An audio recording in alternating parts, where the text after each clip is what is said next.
All right, I'm starting the recording, and here we go. So, killing one or more elites for the Tinkerer, it's not a given.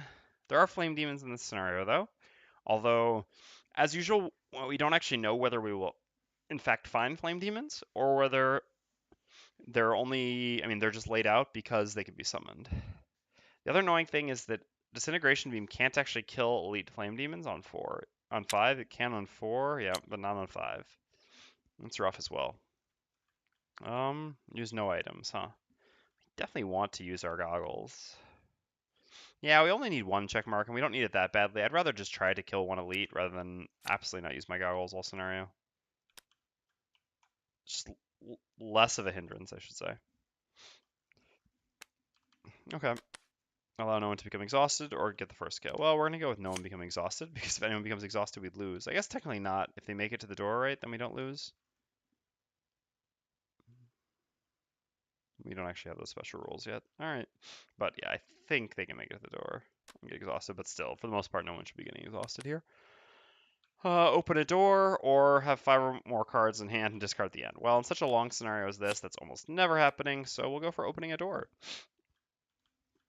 All right, so the only thing we have to consider is whether we need more movement, because this is a very movement-heavy scenario.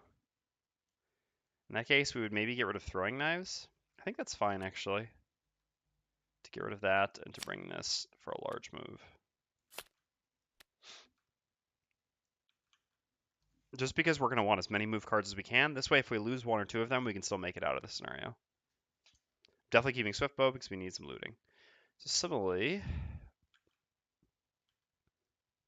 do we need some more movement over here?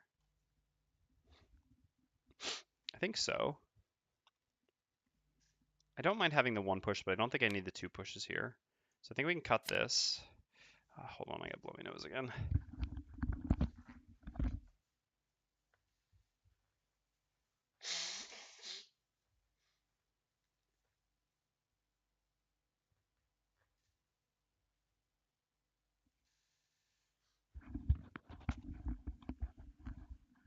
All right.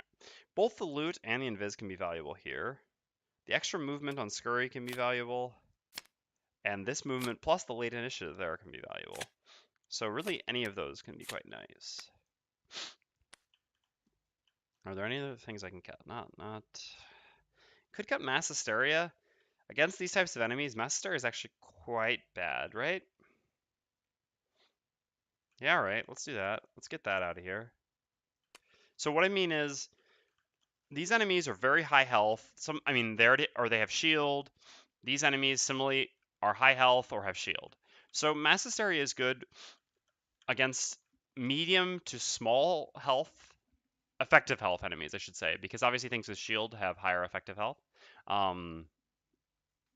So for a scenario like this with these types of enemies, Mass Hysteria is just not that great. Even though obviously Mass Hysteria has a lot of synergy with our party with Enhancement Field, I think it's just not necessary for this scenario. So I think we can cut both of these at the very minimum to bring at least 2 of these.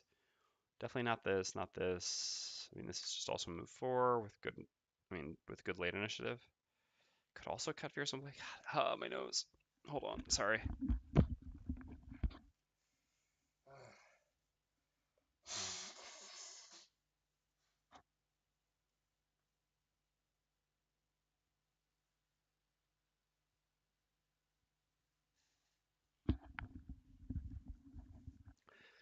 I hope I can make it.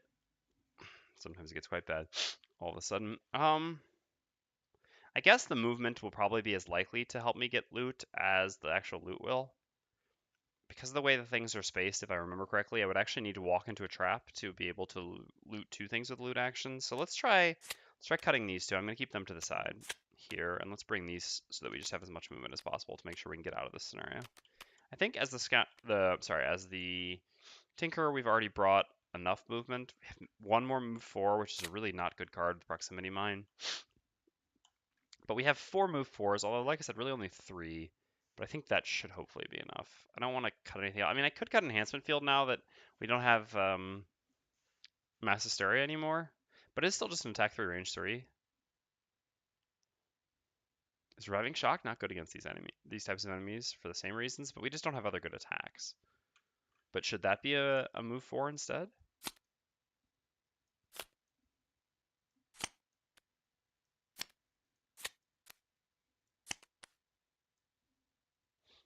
Is Flamethrower actually a better loss for this scenario?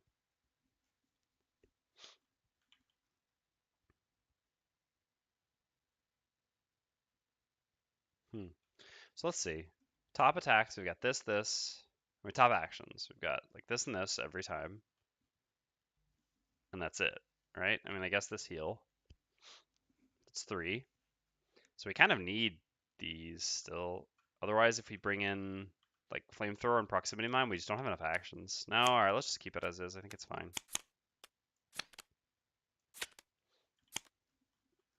Alright. So, I mean, where we start here doesn't really matter much. I have to blow my nose one last time. Hopefully, one last time.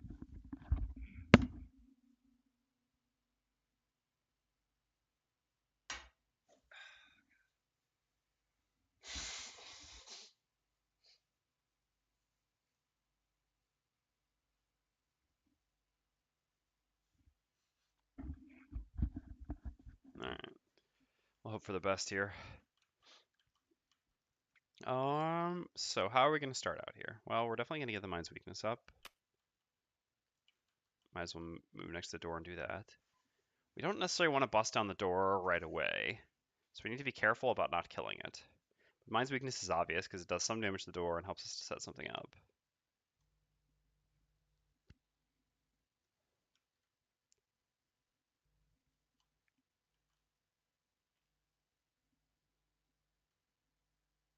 It'd be nice if we create ice. Yeah, it's a great card. As well, because then we can actually just do this since we have nothing else to do here. But I guess we can just use this opportunity to move next to the door with the Tinkerer, and then use that maybe next turn. So what if we move next to the door with, I guess we might use Ink Bomb in this room. What's the one we're least likely to use? Yeah, Dangerous Contraption as usual. So we go here, and then I guess just punch the door. So throwing away something we're unlikely to use in this room. I have no idea what that might be. I guess probably not using Crankbow in this room. We're not going to need that many move 4s. So we can throw that away. This gives us 5 total damage to the door. God, those blesses could be a curse in this room, huh? For now, I guess we can just get rid of Scurry as a generic move 2, going to there. So Tinker there, punch with Mind's Weakness. So the Scoundrel.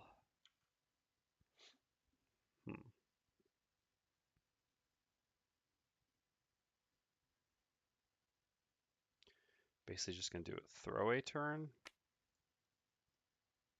Guess this card for now is okay to get rid of. And I suppose Duelist Advance isn't going to be very good anytime soon. All right, let's just do it something like this. All right, let's go. Oh, but we put ourselves first. Actually wanted it to be like this. Wasn't paying attention. All right, so Mindthief first at 20. So we're going to use the bottom of Scurry as a generic move 2. This just gives us more information. Well, I guess it doesn't really change anything. Either way, I gain 1 experience and do an attack 3, punching the door. All right, that's good. Just something like that. So then we're done. And then it's the Scoundrel's turn. So we're going to move just down to here. We're not going to move next to the door because the Tinker wants to go there.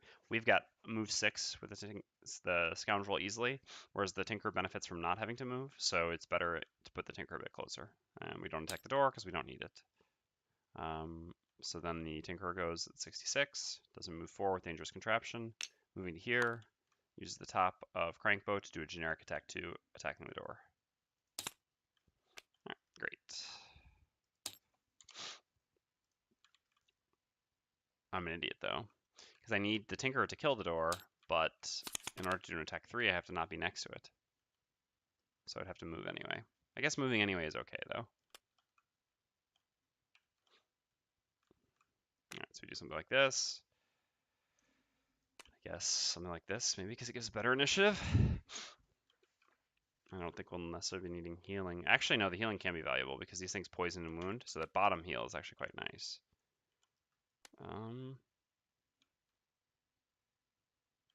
Yeah, so what about just maybe getting rid of Reviving Shock? All right, so we need to go after Hugh. 34. Not so easy, huh? Have to use our boots if we're going to go at 36 and use this. What about here? We actually just can't go after that conveniently at all without going way too late. But I guess way too late it is. So something like this move jump. God, the Tinker being the one to break the door is actually really annoying. But Tinker's just the worst one when we go into the next room. I guess not actually now that we have Stun Shot. So maybe we should stop playing around the Tinker breaking the door and just have the Mindthief break the door. Just use this to break the door. This freeze gives us much more flexibility for when we go as well. So use this to break the door. Then will we have range to use Perverse Edge from here to hit something? So we could hit basically these spaces with Perverse Edge. No, it's not so likely. This is less than half the room. So better not to do that. So in that case, what bottom? So we don't really have any bottoms that matter then. So we can still just use this to maybe move in, because blocking spots can be relevant. Oh, but we also kind of care about initiative, right? No, that works, because then we can go in with this. Yeah. Just after 27.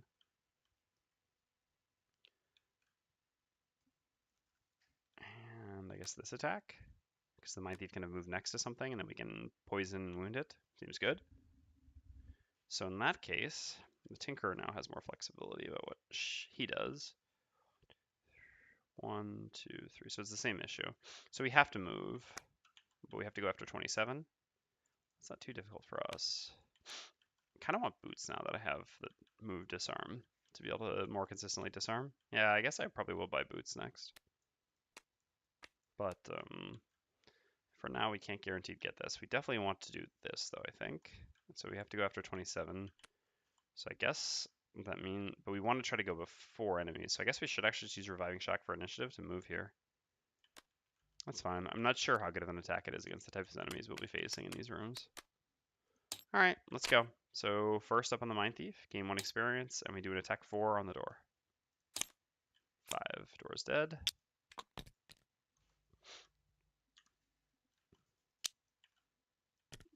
Breaks into some of the rubble behind.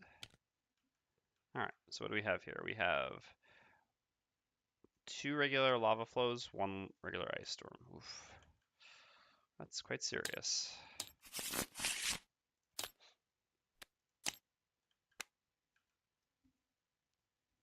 All right, all allies and enemies. Oof. All right, this is going to be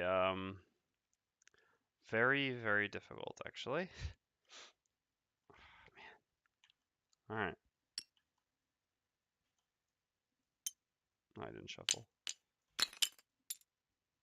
Yeah. There it did. There we go. So they have 18 health each.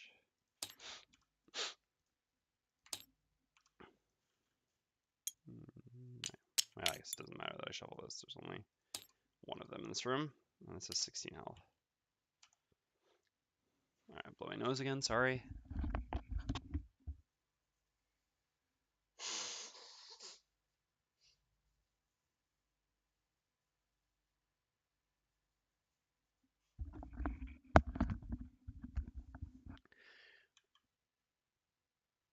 So it is in fact impossible for us to block all the spaces to prevent this from summoning, and the Tinker actually, because of this Rebel here, can't actually move further than the door, so it can actually only stun the Ice Storm. So that's what we'll be doing, stunning the Ice Storm. So in that case, the other two will be going for these things. Okay. So the Scoundrel can actually only move to there, right? This is actually pretty problematic. That Rebel really messes with the math here.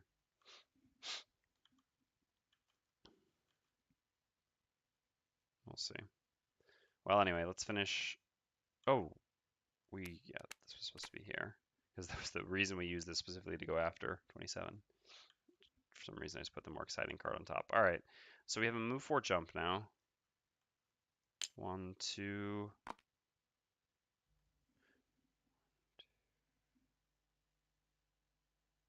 Yeah, I understand. 2, 3, 4. Yeah, it means the Scoundrel can only go here, but the Mindthief can only go to here or here. I guess we can just try to focus this down. So the Mindthief can go here, and then the Scoundrel can go here and hit this as well, and just try to kill this one as quickly as possible. I guess that's fine. All right. And this still gives us adjacency. Plus, by going here, these will attack this. I mean, this one's going to move back here, and it's going to actually damage both of them, which is nice, and then this one will damage this as well. So we'll be getting a ton of damage on this, at least. All right, so Mindthief goes to there. Oops. So then it is the Scoundrel's turn. So we have a move 3 poison, plus using our boots. So we've got 5. 1, 2, 3, 4, 5 to here, which poisons the Ice Storm. And then we're going to use Open Wound, gaining 1 experience. So we do an attack 4 plus 1 for the poison, so an attack 5 wound, targeting the Ice Storm. Okay, so it has 1 shield. Yes. So 4 damage, putting it down to 12, and a wound. That makes the wound from the Tinker less relevant. Well, you should try making it. I class based on just moving around a lot. Certainly can work.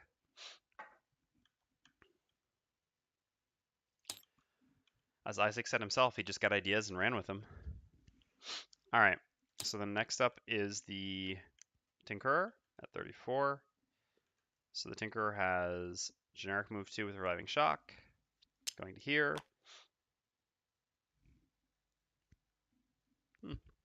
Deals damage for being chased by enemies. Yeah, that's an interesting concept. All right, so then we're going to use, so I guess we can stun this one, but again, preventing a summon is the most significant thing here. So we will attack this one, even though the wound's going to do nothing. It's a shame because the wound would deal so much damage over here, but yeah, I mean, we can't let it summon. So attack number 1. So we make an attack 2 because of the poison. All right, so 4 is 1 shield, so it takes 3, going down to 9.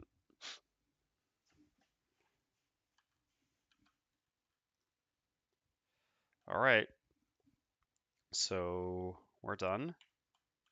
So this one's stunned as well. All right, so then the lava flows go. God, this is gonna hurt. I think you're just gonna have to lose cards here. Yeah. Should we've gone now? God. Yes, this is gonna be tough to beat this scenario. This is a really brutal flip here. All right, so this one moves to here. I guess we need one of these 2 attacks to miss, basically.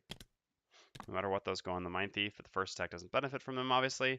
Attack +1, so this makes this an attack 5, poison, wound. All allies and enemies suffer 2 damage. All allies and enemies adjacent to the target suffer 2 damage. So attack 5, poison, wound on the Mindthief.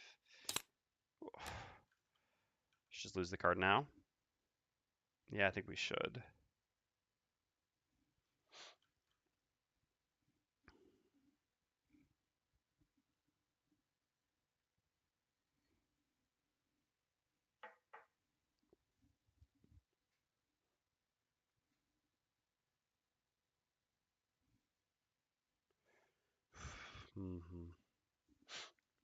Otherwise, we go to 4, and we're taking another attack. Will the attack even be disadvantaged? He has 2 movements, so yeah, it will be disadvantaged. But it's so unlikely that it's a miss. Yeah, let's just lose a card now. God, what a disaster. Well, guess we're not keeping this in the end. Maybe Hostile Takeover is just less useful. Yeah, all right. The reason why is having lost more cards means that it's going to be even more difficult for me to make it all the way through the scenario with the Mindthief, so I need more movement, even more than usual. And Hostile Takeover isn't actually good against either of these enemy types because they do so much stuff. I mean, so the Lava Flows are technically not ranged, but you saw they're just ranged here. They have multiple summons, so immobilizing them just does very little. Immobilizing these enemies can be good, but there's no guarantee that they're actually in the scenario is the problem. If I knew for sure that I would be facing these, I would keep the immobilized, but I think as is, I would actually rather lose it. So I'll lose that and negate that attack. Alright, so then this takes 2 damage. And this takes 2 damage. And then 3 attacks here, so it's disadvantaged. What? Come on. Alright. So, yeah. 4 plus 1 is 5, plus 1 is 6. Plus 1 from the poison is 7. Jeez. It's down to 3. So technically it would have been better to wait because of the poison. But I wasn't counting on a plus 1. I was thinking there's, with disadvantage, there's actually a reasonable chance of getting a minus 1, in which case it would have been 5, not a 7. But yeah, plus 1 on disadvantage attack, why not? Alright, so, and then it's all allies and enemies adjacent to the target suffer 2 damage. He's not an ally of himself, so it's just 2 damage here. And then this goes, loses the stun, takes 1 damage from its wound.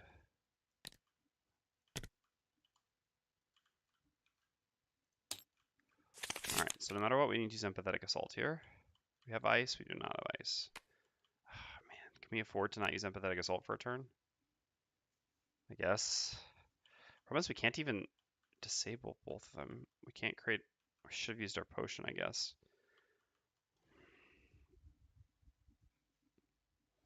We can't create ice. I mean, no one else can create ice.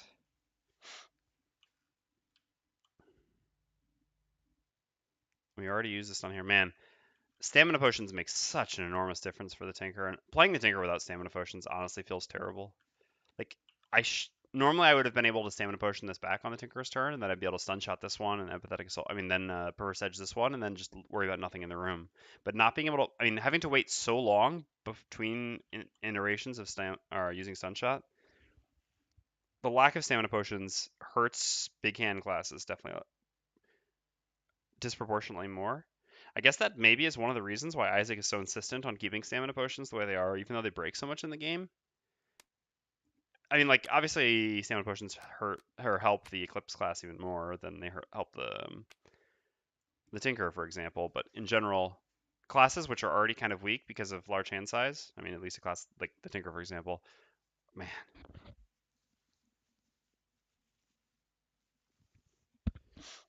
All right. Unfortunately, we don't have enough movement to actually do this because this rubble is still blocking our way. So we can't disarm with that either, although disarming doesn't even guarantee to solve the problem. I guess the best we can do is just heal him and hope for the best, or heal her and hope for the best. That's pretty miserable.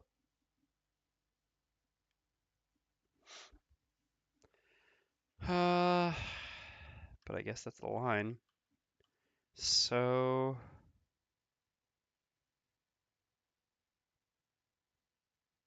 yeah, no, I mean, don't get me wrong, Iso. I mean, I agree completely with the removal stamina potions, but yeah, it is an unfortunate design. It's just a shame. I mean, I guess my assessment basically would be that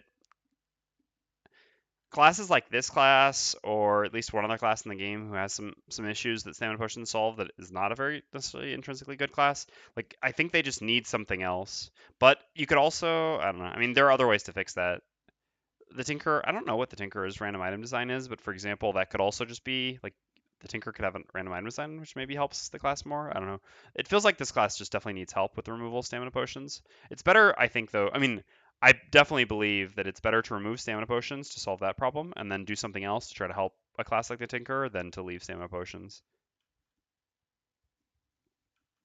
All right. So enhancement field actually is an attack 4 here, and then plus the wound, this actually should kill this. So is it better to just let the Tinker try to do that? But I guess it's a pretty late kill. I think I'd rather actually maybe just do a double heal on the Mindthief. Then we would heal him up to 6, or her up to 6. Yeah, the solo scenario item. I don't know what the Tinker's is, but I wonder if, does it help this class a lot maybe? I feel like it should. The solo item or whatever. I could use this, which heals for more, but goes later, but I think that's probably fine. This can also just be a valuable bottom, although the problem is this rubble is just making the Tinker's life a nightmare right now. So the Scoundrel will finish off the adjacent enemy.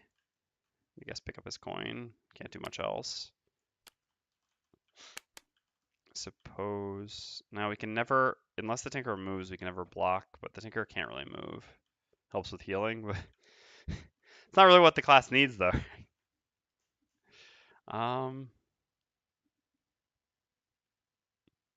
We can't play another loss, so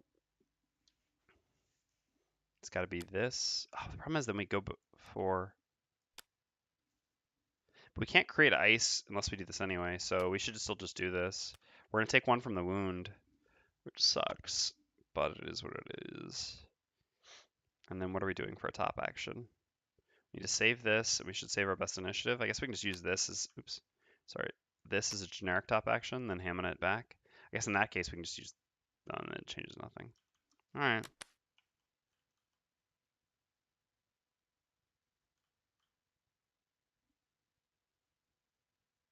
I guess in that case it's better for us, this Mindthief to attack here and the Scoundrel to attack here, but then the Scoundrel would have to go after the Mindthief. Can we easily go after the 8?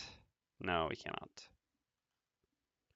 Otherwise, we'd have to count on the Scoundrel getting this kill. Otherwise, we could be in trouble. I mean, the Mindthief. We'd only not get it with a miss. What's the worst that could happen? I suppose trying to be more efficient in this room almost feels necessary. Then we're only missing out on 1 damage, though, against the next thing. I think that's not that important. It's better to have the redundancy. Yeah. All right, let's do it. Double summon. God, if only the Tinker can move more. I guess I should have played a card to allow myself to move more.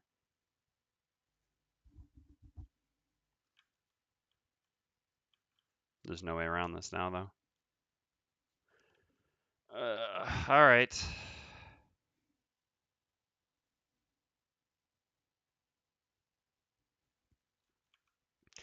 Scoundrels first, game 1 experience. Do an attack for 1,000,000 against this one adjacent to me.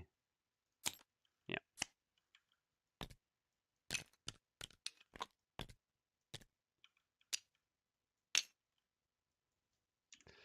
If we played a move forward with the Tinkerer, we would actually be really fine this turn. But we didn't want to have to. Was there any card we could have played for a move 4 that could, I mean, that would have been something else, but could have also been a move 4? No, the only thing that can be that is stun shot. None of the other thing. I mean, there's no way we could have played a card that would be a move 4 and would also have been good if they didn't summon. If they did summon, though, we definitely want to move forward. Not having the boots is actually killing us right here. We really need those boots. Definitely need to purchase those as soon as possible. All right, and then we've got to move 3, doing some looting. But yeah, unfortunately, we cannot block.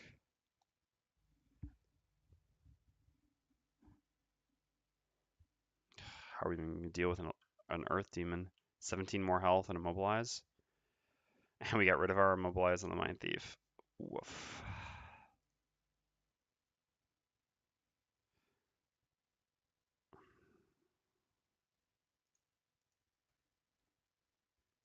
I'm always looting this. So do I want to go here or here or here?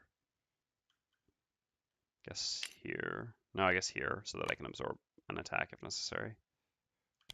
Because the Mindthief certainly can't now. Alright. So then it's the Tinkerer's turn. So we're going to do the heal 2 on the Mindthief to remove these 2 things. And then we're going to do the heal 4 on the Mindthief. Alright, no, it's technically possible. God, it's the shitty summon though? No, it's not even possible. Because then we can't stun. The only one that we could fully block would be this one. Because the Mindthief has to not move to use the bottom reverse edge. I was going to say, because we could actually move up onto the rubble, then place the summon. But it doesn't work. Because the summon would have to be here. But again, we can't make it to here. So no, never mind. Alright, yeah. So then we use the top of stamina booster to heal the Mindthief for who for take 1 damage from the wound for 4. Okay. So New Earth. Oh, we forgot to do the Mindthief's turn. Oops, it's just because I clicked this thing. So we're gonna gain 1 experience and create ice and do an attack 1 range 3 stun.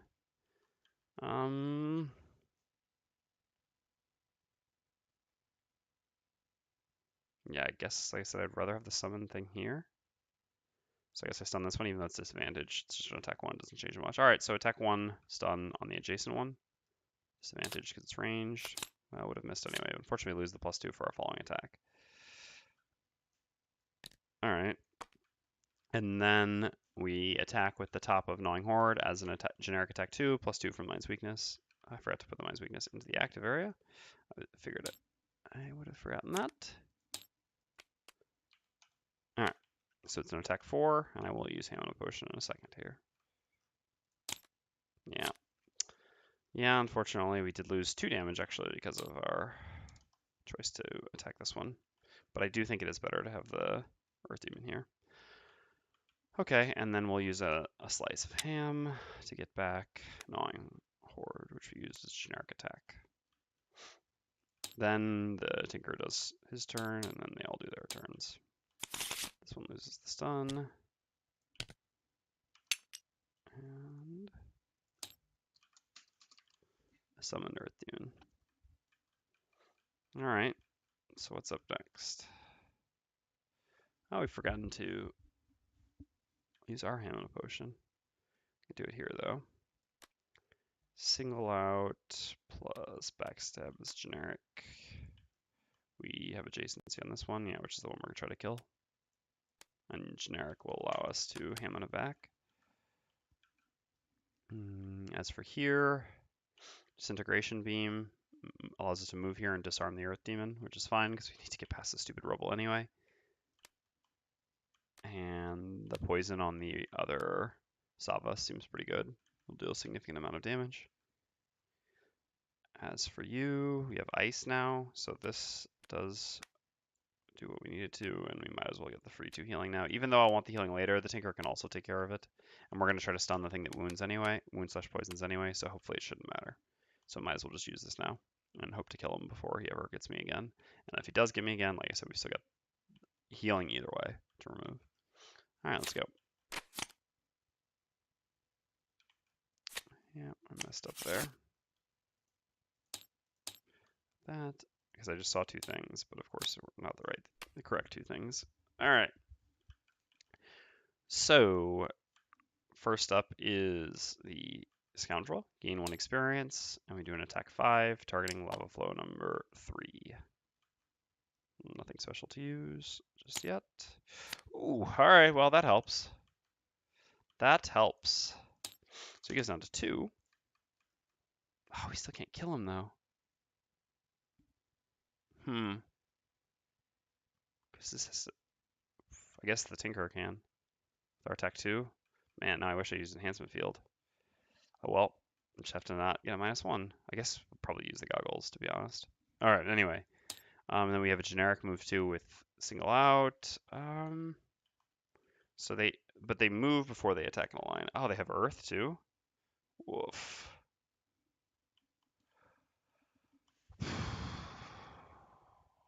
Yeah, so I should always still stay here, because otherwise the Mindthief who's going to tank them. Alright, I'll stay where I am.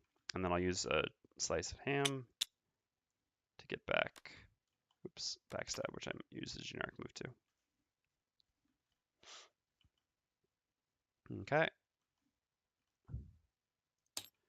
And then it's the Mindthief's turn. So we're going to do move 2, heal 2 self. Going up to 8. Move to here. And then we're going to consume ice, gain 1 experience, which gives us an attack 5 stun, targeting number 1 here.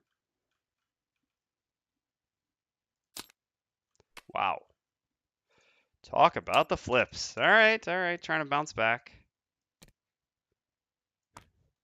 What a turn. Never had something like this happen in my life. Alright, so then it's the Tinker's turn. All setting up for what's about to happen here. So we're going to do a move to disarm, target 1 adjacent enemy. Moving to here. Disarming you. And then we're going to use the top of Toxic Bolt, creating Earth, to attack 2, range 3 poison. We're going to actually have to attack here. We are going to use the goggles.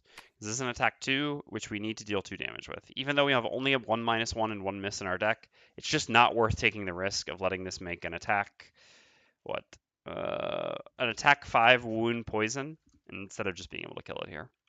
think it's absolutely worth using the goggles for this attack. Well. Oh, I should have had the heart of the cards, huh? What on earth? Oh my god, this is like the universe of TTS. Suddenly all that bad luck bounces back in a Yeah, I will screenshot that actually. Let's go. Yeah, let's do a screenshot. Let's try to set up this correctly. There we go. Print screen. Let's save this in Paint. Oh, the luck bounces back in a single turn. Well, I'm not sure if it'll even still be enough for us to beat the scenario, but maybe. Why didn't screenshot what I wanted? I guess it like saved it in Steam or something. I don't know. Well, whatever. Hopefully it successfully screenshotted. I'm not gonna deal with this for too long. Well, we didn't need to use the goggles, but we used them anyway. And we got a kill.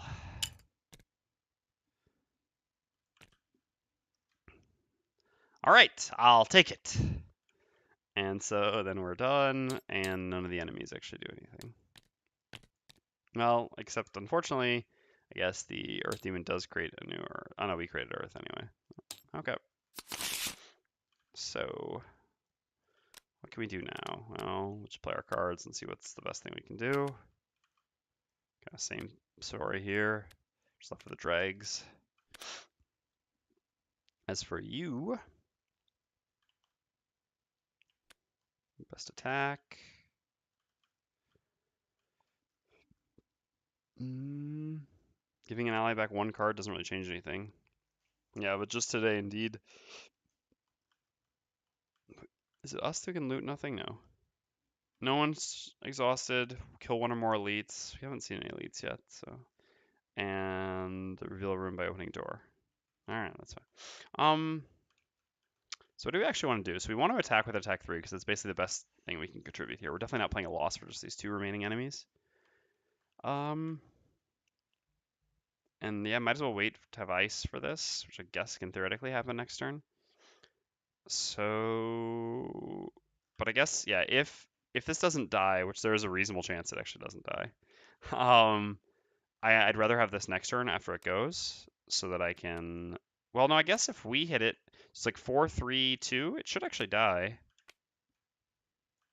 And we're all going quite quickly. So yeah, for that reason, I guess it is better to do this so we have early initiative so we can try to kill this before it ever gets to attack. All right, let's do it. 31, but that's after us. Okay. Okay. So first up is the Scoundrel. So we're going to just step back with Backstab. Doesn't really matter whether we're using generic or not. We can loot, right? Yeah, it's the door. All right, so we're just gonna move back to here. This way we don't have disadvantage on any of our attacks here. Gain 1 experience and do an attack 2 on both targets. So first the lava flow and then the Earth Demon. That was not how we wanted to see that. 7, and then +1 here, down to 14. Okay. Then it's the Mindthief's turn. We're going to use the top of Gnawing Horde as an attack 4, targeting the lava flow as well. Alright, that's better. So 5, putting it down to 2.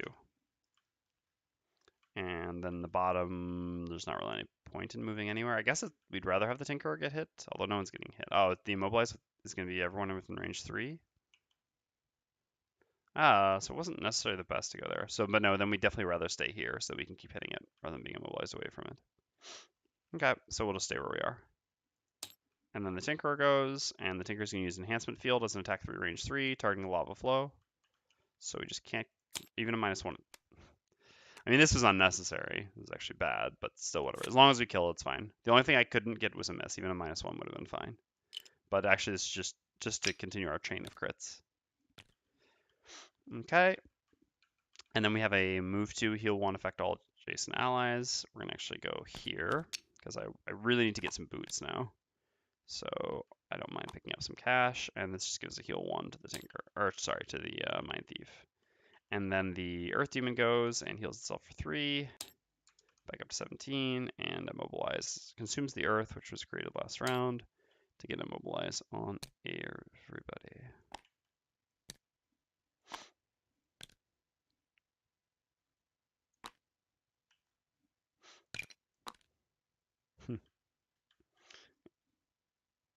Some cute little booties indeed. All right.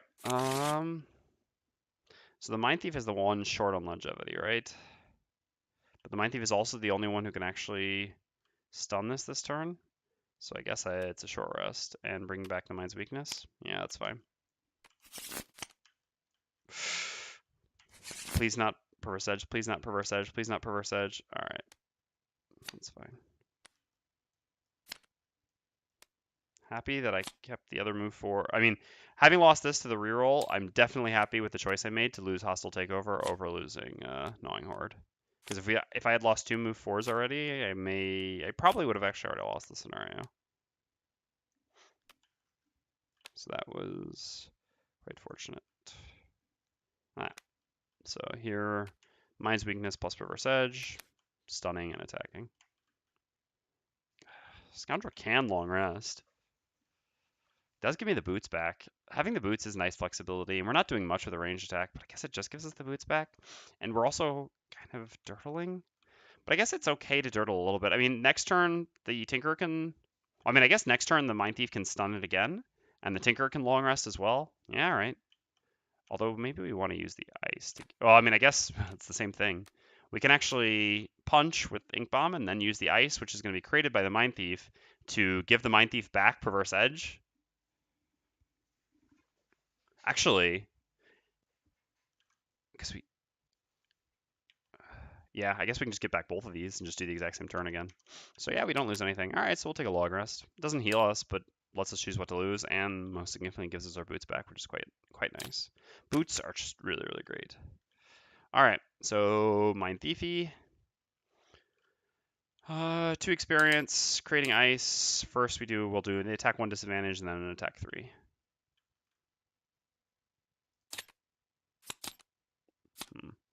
Alright, so this gives us +1, so 2 damage, and then our attack 3, so 3 damage. So we get 5 total damage, and a stun. We activated the Mind's Weakness, but I'll just immediately then afterwards put it into my discard so that I can recover it. Because I'd rather just have an extra card without having to use a Hammer and Potion charge since I've already used one. Alright, Earth Demon goes and loses the stun. Tinker goes, we're going to punch with Ink Bomb, so doing an attack 2. Alright, 2 damage. And then we're going to use the bottom of Volatile Concoction to give back the Mindthief our 2 cards. Alright, and all the boots are gone. So we refresh those boots. And what do we get rid of?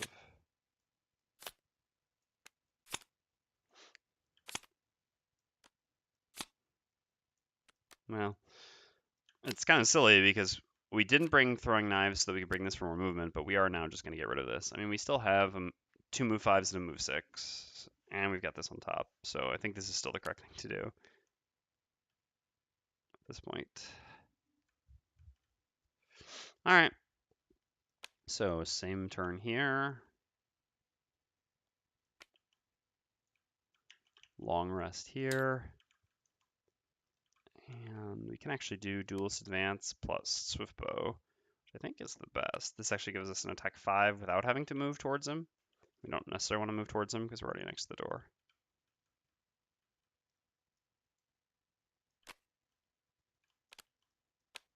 Plus it allows us to use some kind of worse cards. I mean, worse fighting cards, which is good.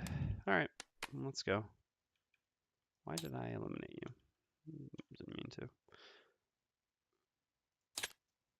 Okay, so Mindthief first, 2 experience again. We'll do attack 3 first this time. All right, and then attack 1 disadvantage. All right, so in the end we just get 3 damage to him, but stun him and create ice. We forgot to use the ice last turn. I mean, we did use the ice last turn, I just didn't get rid of it. And Mind's Weakness is active. All right, then the Scoundrel goes. We're going to use the bottom of Duelist Advance, add +2 attack to all your attacks that surround targeting enemies adjacent to none of their allies, and we're going to use Swift Bow, so this gives us an attack 5 with Swift Bow, targeting the Earth Demon. Nice. So that's 7. Didn't need to stun in the end, but that's okay. He summons, so he doesn't drop any money.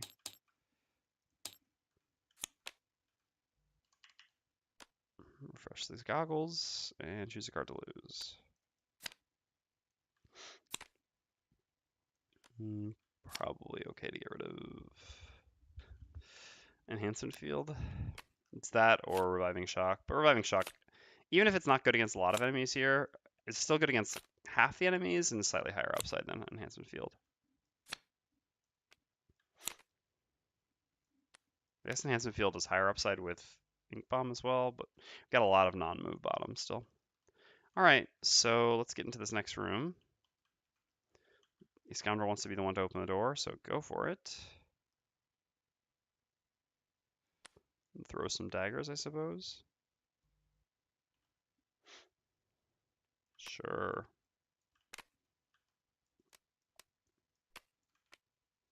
And the Mindthief's going to run in and stun someone.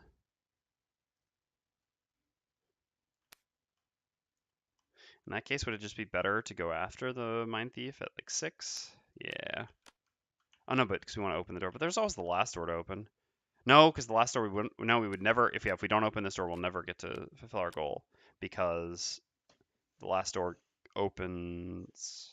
That's an interesting question, right? So when it opens when all characters simultaneously occupy one of the pressure plates at the end of a turn. So reveal a room by opening a door on your turn during the scenario. Interesting rules question. I've never actually thought about this before. If you're the one who steps onto the pressure plate, the last person to step onto a pressure plate, does that count as you opening a door or not? This is actually significant here. Does anyone know? Yeah, but my question would be like, is it you opening the door or is it like the scenario opening the door? You know what I mean?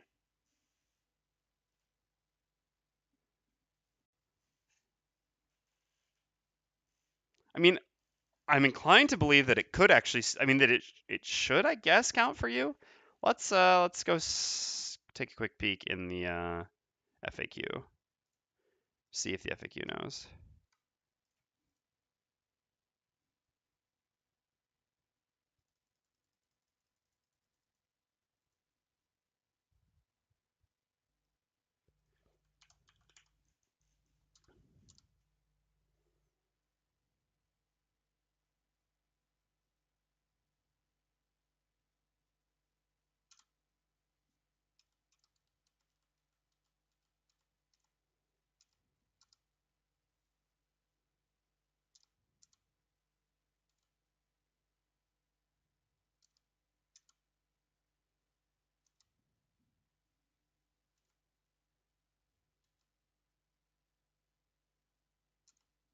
Yeah, I'm tending to agree with Isio here.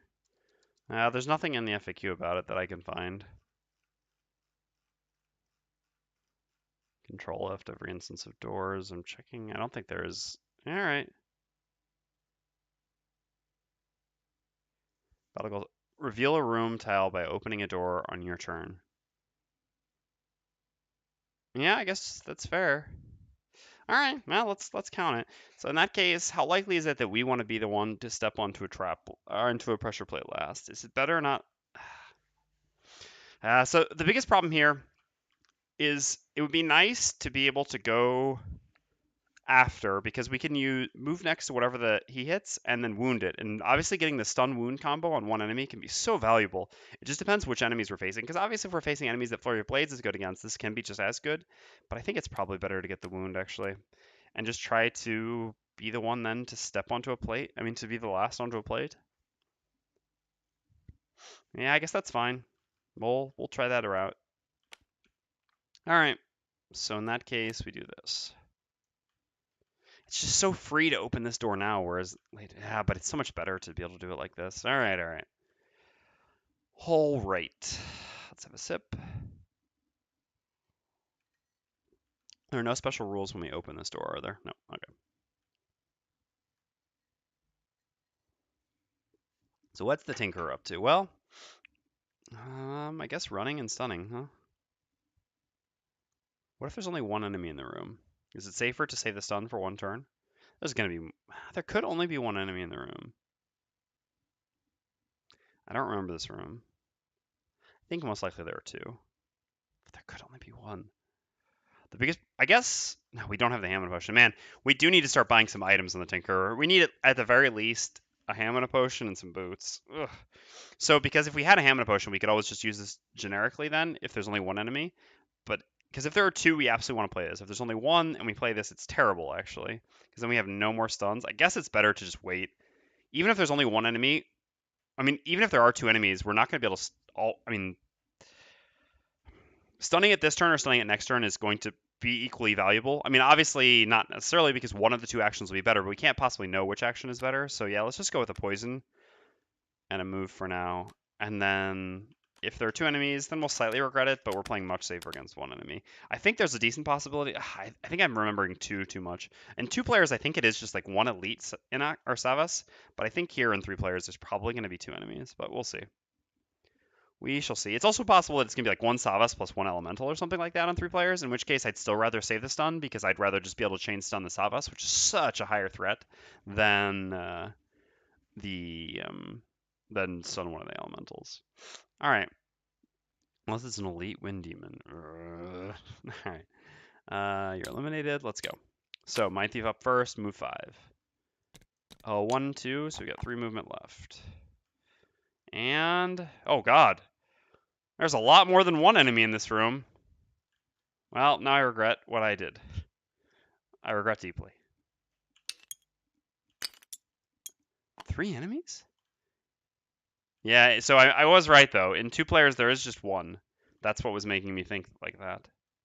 That is an enormous jump in difficulty between 2 players and 3 players, right? I mean, yeah, sure, it's an elite, but honestly, 1 elite versus 3 regulars when they summon.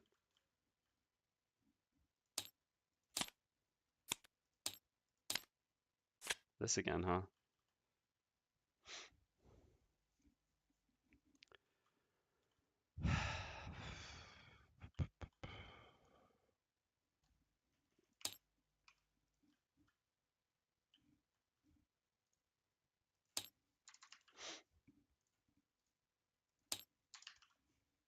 Okay. So what is all this nonsense here? Increased range.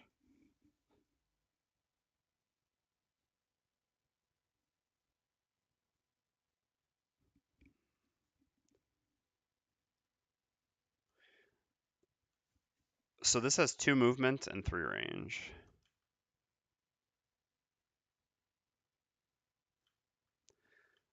I mean, the truth is we're just not, we can't run in there this turn. That sucks because we're passing up on 10 or more damage. But if we go in there, we're going to take 1,000,000 damage. And if we don't, we won't take 1,000,000 damage. It sucks because we've given up one of our stun turns and we won't have another stun turn for a while on the Mindthief. But there's no way we can deal with that kind of damage. It would be just because the lava flow will splash onto them. I mean, I guess theoretically, 1, 2, 3. Yeah, because the Scoundrel would have to go here. I guess we could use our boots to go past, but that just seems awful. So then what? I guess the Mindthief. Well, let's see. So the Mindthief goes here, we'll say. It's going to get pushed away, but after. So first the lava flow goes. So we'll say we stun this. Right? It's got to be more threatening, I think. So we stun this. This one will attack the Mindthief. Mindthief, who is at only 8 health right now. We can use double invis. Is this the room to use it, or is it the next room is the question? Maybe it is this room. Can the next room really be this difficult? If the next room is as difficult as these last 2 rooms, I will claim that the balance of this scenario is incorrect. Whether it's on 2-player or 3-player, because the rooms were never this difficult in 2-player. And the scenario was already quite a struggle in 2-player, just because of how long it takes to run back with the chests. Plus the fact that a summoner comes from down here, from so far away from you, can start summoning. Double invis cloak, huh? I mean, losing the Tinker's turn doesn't cost too much, and we get a lot by using double invis cloak here. A lot. And the Tinker just goes very late next turn. I mean, can we go very late? Yes, we all can. All right, yeah. It's got to be double invis cloak, I think. I mean, if I save the 2 cloaks, I'm losing a lot of strength on this room. And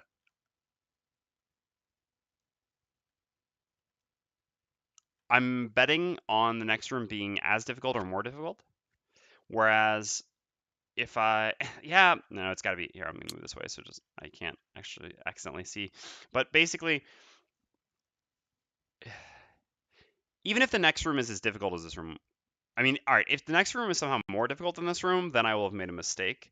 But even then, even if it is like comparably difficult, the thing is that one of the most difficult things about these enemies is that they can summon, and when they summon, the invisibility doesn't actually do anything. Whereas here, none of them are summoning; they're all attacking, and some very powerful. I mean, attack plus one, you know. So it really has to make most sense to use the cloaks here, I think. So let's do it. All right. So we got 3 movement left. So we're gonna go 1, 2, 3. This is effect or target. Target. So we will not be targeted because we'll be invisible. All right. So we're gonna pop our cloak. Go invis. And we're going to make an attack. Wait, where do we want the scoundrel to be? I guess where we are is fine. Yeah. All right. So, which one do we want to stun? This doesn't really, I mean, the stun does nothing. I guess it prevents one from moving down this way, which is that what we want? I guess we wouldn't mind having one of them move, but I guess we don't necessarily want both of them moving down this way. So sure. Let's attack number 3, I guess. So consuming, he's gaining 1 experience. We make an attack 5 stun on the right. All right.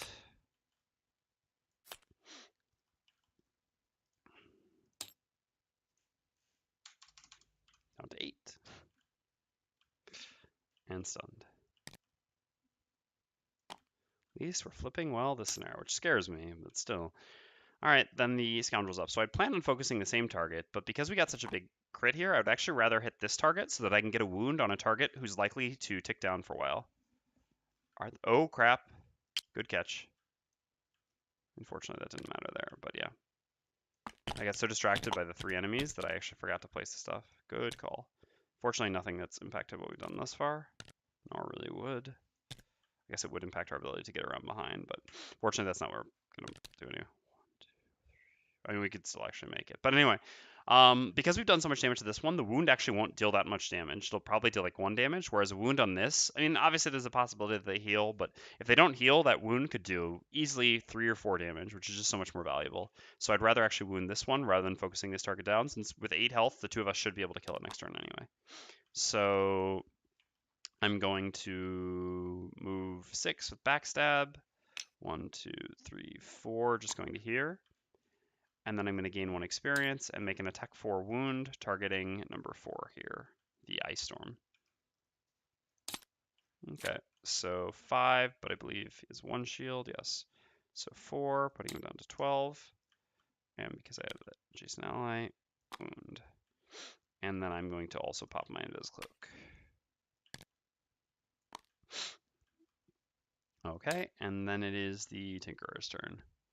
So the Tinkerer, I mean, is not going to do much. So this can go to here, and these will just stay where they are and do nothing. We stay here, nothing is line of sight of us, and the following turn we can run in and stun. Or I guess it might even run to us. Can it make it to us with 3 if it's here? If we stay where we are? No, it shouldn't. It would have to get +1 movement. Alright, so yeah, we're just going to stay where we are. Alright, so this takes 1 damage from its wound, but doesn't move at all because it doesn't actually have movement. This loses its stun, and this has 2 movement. And creates an earth. End of the round. So we go late on everyone. We're going to wound and stun the lava flow that's coming towards us. What is the latest we can go? 76. Better to go 74, I think, and play an actual move. This still goes well before their summons. 82. And I guess we can use this to generic attack and then use this to heal ourselves, because who knows, the healing might be relevant. I guess it could also be relevant to remove the wound and poisons, but hopefully it shouldn't matter. We should kill this one, and then this one will be stunned. And the Tinkerer, or sorry, the Scoundrel can poison, like, for example, this one, and then finish off this one. This plus this. Yep, seems good. I guess we don't actually need that poison this turn. I know, but otherwise we would have bad initiative next time. It's better to keep this for next turn with better initiative. So we have good initiative in two consecutive rounds.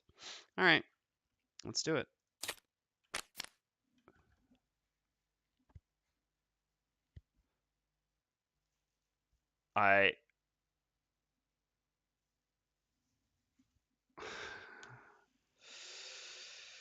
Well, I made a mistake, but it kind of worked out, but it also didn't. Oh dear God. Oh dear God. Really? Really? Wow.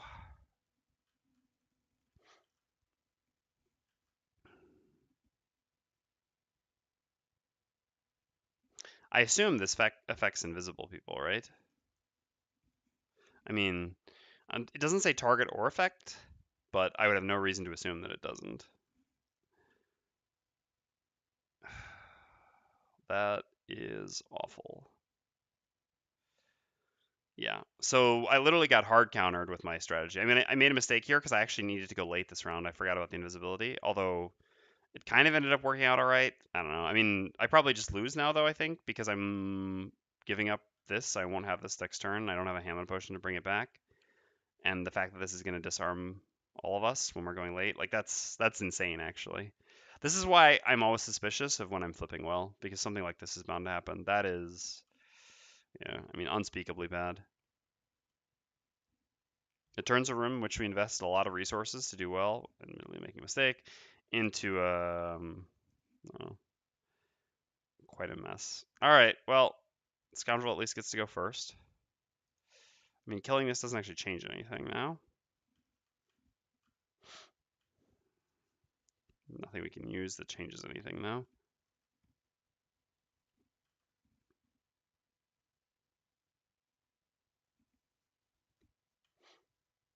I mean, I guess if I move away, this at least won't hit me. Is that worth it? How much does it attack for? Attack 4? No. Be disadvantaged as well. All right, 1, 2, 3 to here.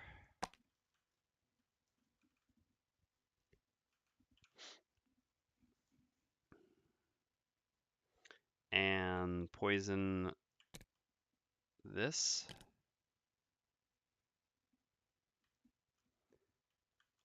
And then gain 1 experience and make an attack 5. I guess if I poison that, but killing this doesn't change anything because does this?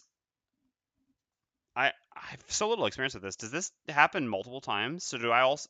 Does everyone suffer 4 damage, or does everyone suffer 2 damage? Is there an advantage to killing one of them? I mean, everyone's suffering 4 damage. That's insane, though, right?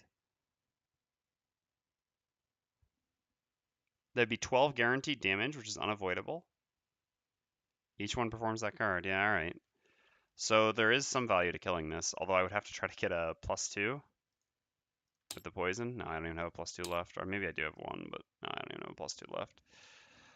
Nice. That is, I don't even know. All right. Yeah. So I'll attack number 3 over here. I don't understand how this party is ever meant to beat this scenario. The 3-player difficulty here seems very overtuned.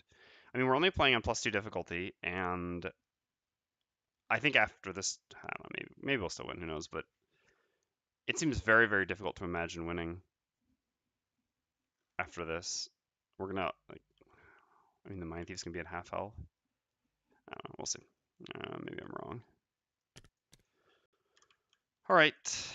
So I'm done. So then the ice storm goes. Makes wind makes an attack on the Scoundrel, an attack at +0. So 4 disadvantage because ranged. Also, it's going to take 1 damage from its wound, but I'll worry about that in a second.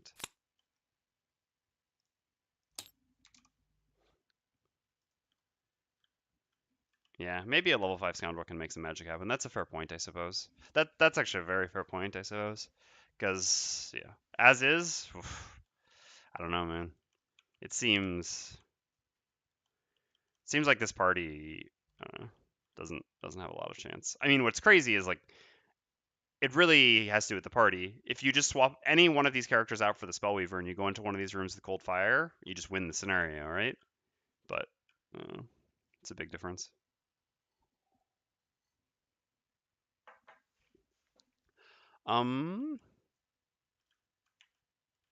So hold on, what just happened? I'm getting too distracted. So it was a +0 in the end on a 4. Okay. It has retaliate, this doesn't matter. So then the lava flow goes, so all of us suffer 4 damage and are disarmed. Totally balanced.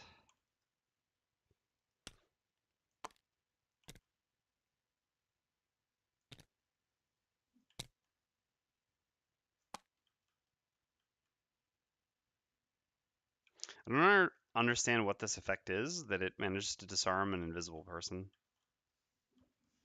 Damage and disarm an invisible person. Or damage someone that it can't. Damage and disarm someone like far away in another room. What is this effect thematically supposed to be? So we have a move 4. I don't even know what to do though, because I can't stun this the following turn anymore. That's the worst part about this. I guess I have the disarm, but the disarm doesn't deal with the summon. To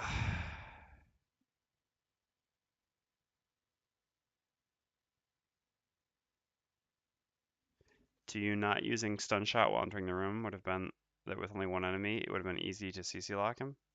But if I'd used stun shot last turn, it wouldn't change anything, right? It would still be. I mean, I wouldn't have had to use the invis cloaks, but if I'd used stun shot last turn, it would have just stunned for what they would have just prevented them from doing that thing they were gonna do last turn. I would just be in the room. I don't think it would change anything. Like there would be 1 or 2 more damage on this, so it'd be down to 16, and then like maybe we would have gone early this round, I guess. But still, even in that case, I don't have any stuns left or anything on the Mindthief. So at best, I could kill this. I could never kill this, so it would still disarm my entire team in the room. I guess, yeah, this would be dead, so I would have taken 6 less damage. Then maybe. But again, I mean, the double invis cloak should work.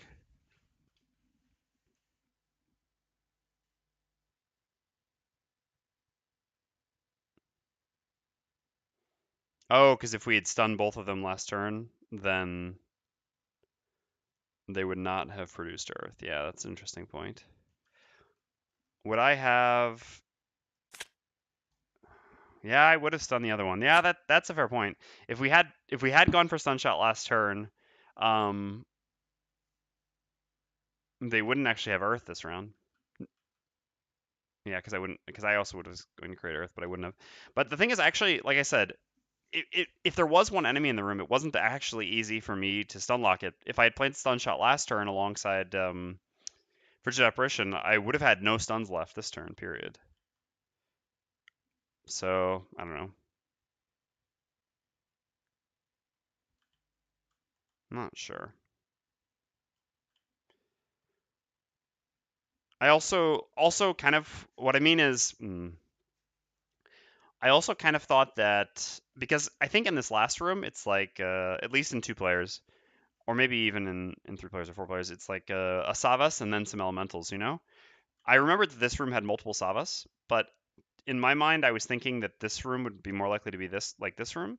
So I thought that if there were multiple enemies, that it would actually be like a Savas and then 1 or maybe 2 elementals or something like that. In that case, I similarly would also prefer to be able to keep my stun over the course of 2 turns, rather than get 1 more turn. I mean, stun one of the elementals right away, which I don't care about, and then not have a stun the following turn for the saw us. But yeah, the fact that this Earth just, I mean, literally, I don't know, has an enormously high variance effect on what happens in this scenario is crazy.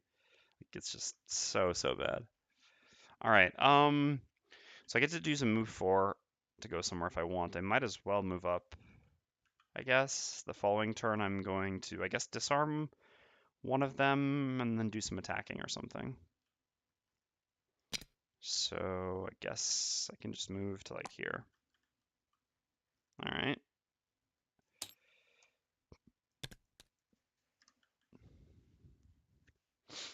And then the Mindthief goes, I guess. What's crazy is I'd like to summon the rat swarm so that I at least do something, but I can't. There's just no way that I can.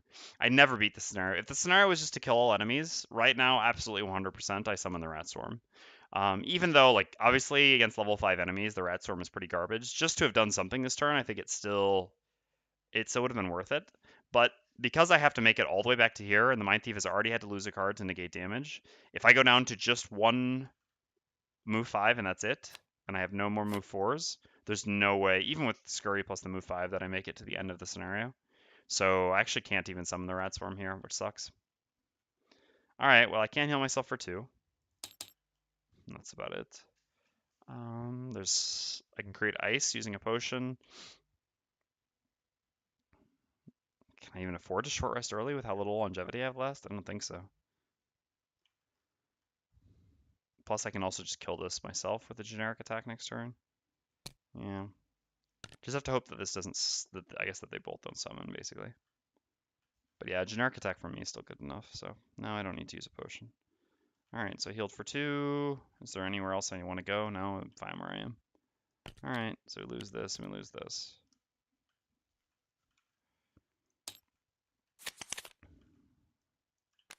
These 2 things, hopefully before they go. These 2 things, hopefully before they go. And then, like I said, a disarm, and probably a multi-target attack. Hitting here and here, yeah. This is fine.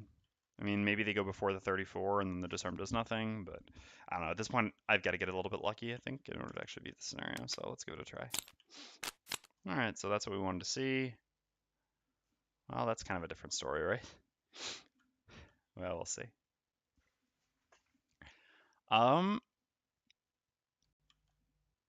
So first things first is a Scoundrel. I planned on using a slightly different tactic here, but I won't be doing that anymore. Oh, I'm disarmed anyway on the Scoundrel. Yeah, exactly.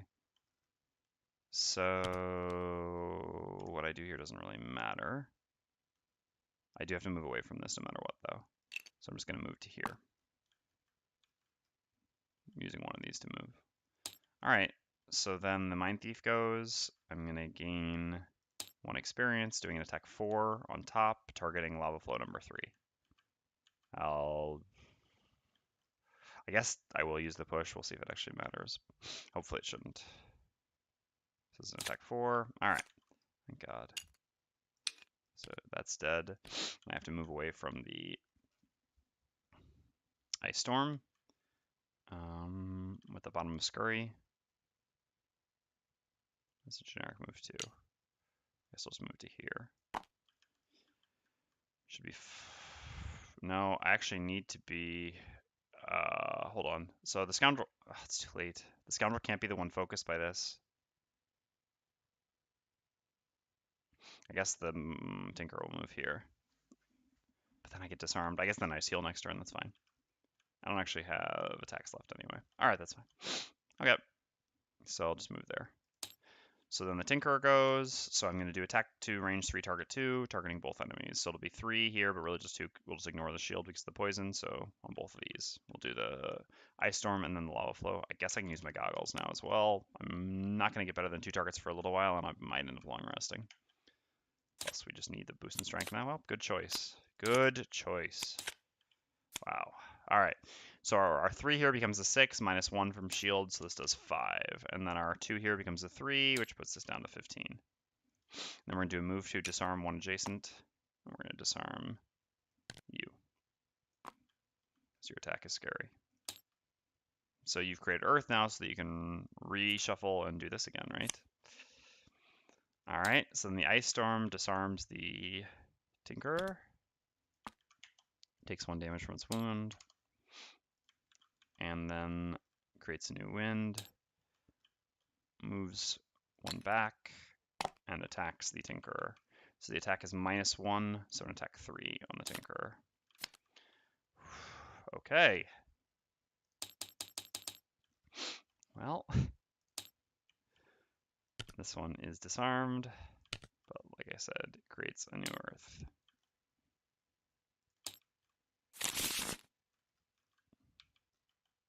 Time for a double heal. Guess we can go a little bit later. Yeah. Get the bigger heal. Can we? Maybe should have been any Earth plus element equals disarm. Yeah, maybe. It's not a bad idea. It does seem, like I said, very high variance. I mean, the two effects are not at all comparable, right?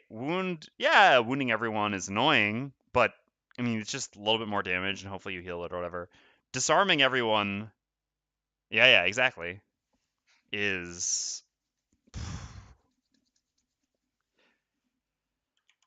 All right. Yeah, it's actually probably better to go earlier so that we don't take risks here. I'll get the other heal eventually, or I mean the following turn anyway. Okay. So we have to short rest on both our allies because we're in way too bad of a spot to consider not doing that. Oh, wow. Yeah, I mean, I can't reroll that, can I? Life matters, the movements matter. No, I can't reroll it. I need all my big movement. I need Perverse Edge. Kind of need Empathetic Assault as well.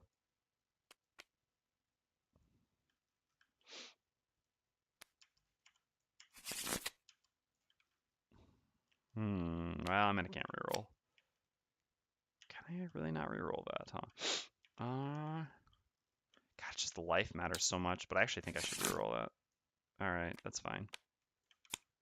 I mean, Backstab is more movement and better initiative, but Open Wound is my best attack against most enemies in this scenario, so... I guess it is kind of worse with Stun Shot, but...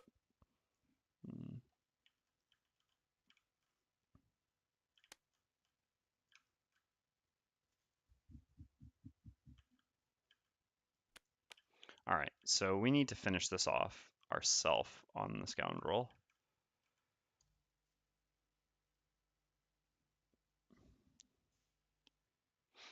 So that the Mindthief can stun the other thing. I guess the Mindthief can help with that with Scurry if necessary. Otherwise, we'll just use Scurry as his top attack. Yeah, that seems fine. So we need to go before the Mindthief then, so the Mindthief can see whether we actually managed to kill it or not. I guess actually though, Duelist Advance plus Swiftbow does kill it, but doesn't go so fast. It can actually go before that, because we know it has a 14.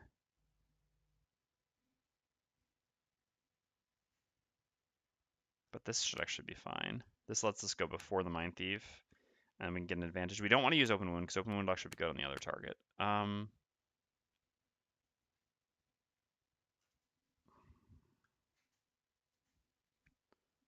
So I guess, yeah, just Swiftbow. Move somewhere and Swiftbow him. Sure. Okay, let's go.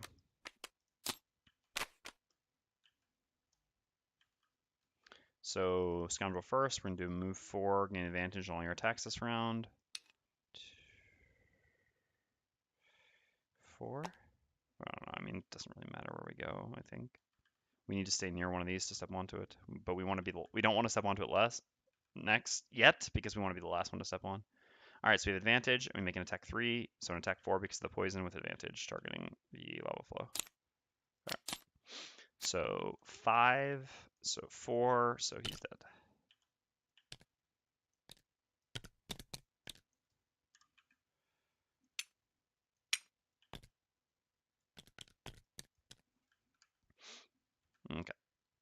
Then it's the Mindthief's turn. So gain 1 experience, create ice, make an attack 1 range 3 stun, targeting the lava flow. Disadvantaged. Yeah. So 2 damage down to 13. And we'll use the Top of Scurry as a generic attack 4. No point in hammering here. So 5. Down to 8. And stunned. Alright, and then it's the Tinkerer's turn. So we've got 5 total healing.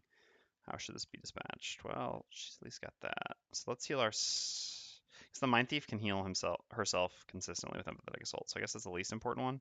Let's do, I guess, a heal 3 on the Scoundrel and heal 2 on herself. Yeah, it seems reasonable.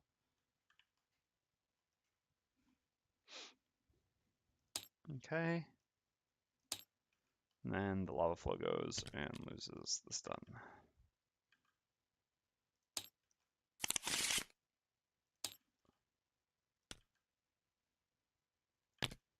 Alright.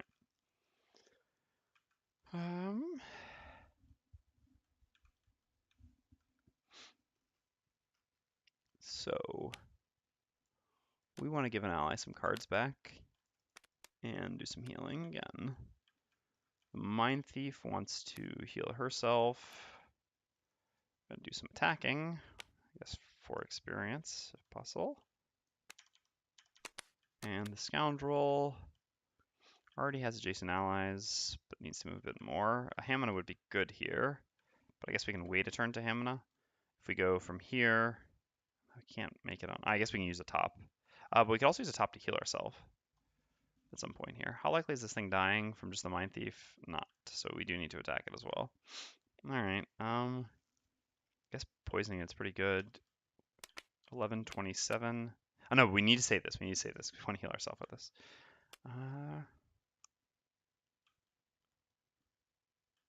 I guess just this is fine.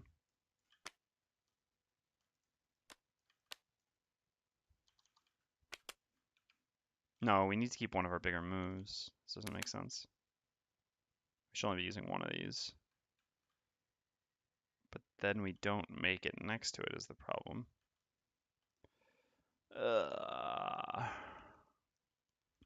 Unless we have our boots. We can use our boots with a generic move to get onto a plate. Yeah, okay. Okay, sure. This is fine then. Let's go. So we go first. We're going to use the bottom of Flanking Strike to move here. No, I guess actually we don't want to wound it, because if it somehow survives, the wound's just going to... Well, I mean, I guess it's the exact same. We'll use the bottom of Open Wound, I guess. And when Flanking Strike, we gain 1 experience, we make an attack 5.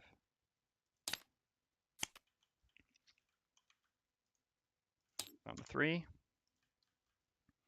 And then the Mindthief goes. Top of Fearsome Blade, 1 experience, attack 4. Okay, well, that's annoying. Then we're going to heal ourselves for 2.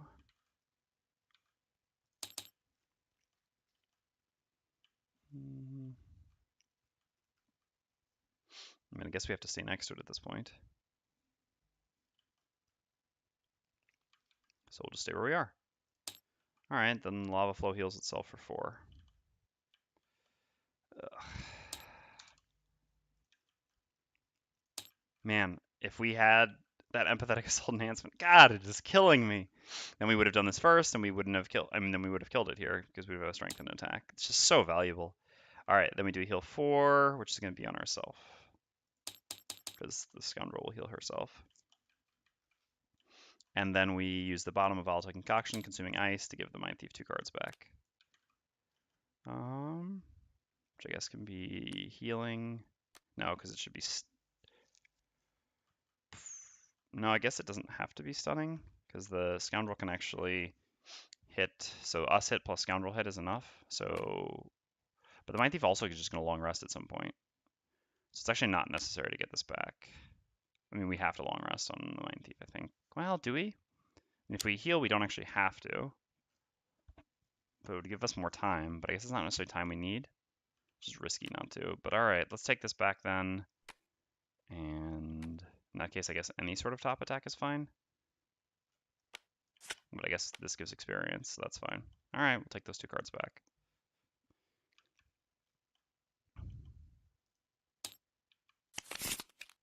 So we're going to use this top attack, and this is a bottom for initiative, and just hammering it back. And then move a little bit. The Tinker can just long rest here, getting the goggles back and healing for 2. There's been no elites yet to kill, interestingly enough. And so we're going to heal ourselves and gain experience while attacking. And kill it this time. All right, let's go. So, Mindthief first, gain 1 experience, make an attack 4. Okay, down to 3. And then we do a heal 2, move to self, moving here, going like this. Okay. Then it's the Scoundrel's turn, gain 1 experience, make an attack 5. 6. Yep, dead. A lot of coins lying around here. But I guess we should go up here. Yeah, so we'll use then the bottom of Duelist Advance as generic move 2. Going to here, grab this coin. And we'll use last slice of ham to get back Duelist Advance. All right. Well, we made it through the room finally. May still have a chance. We'll see.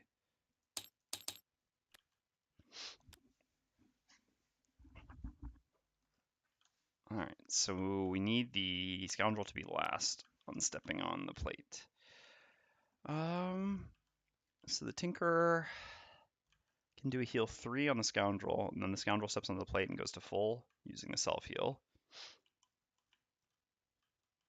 But so we have to go before the Scoundrel, so we have to go 33. That's fine because the 17. All right. Anyway, so we want to keep this. We're going to be moving a lot from now on, I guess. So maybe although this could save the Mindthief. Similarly, this might not be great. This we definitely want to keep. This we definitely want to keep. Maybe this, yeah, at this point doesn't. Yeah, let's just get rid of that. Honestly, I think that's actually a pretty easy choice.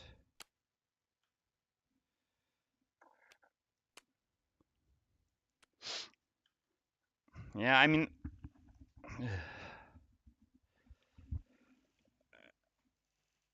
I think I do want to. I know that, I don't know, that there are some problems with opening the room, but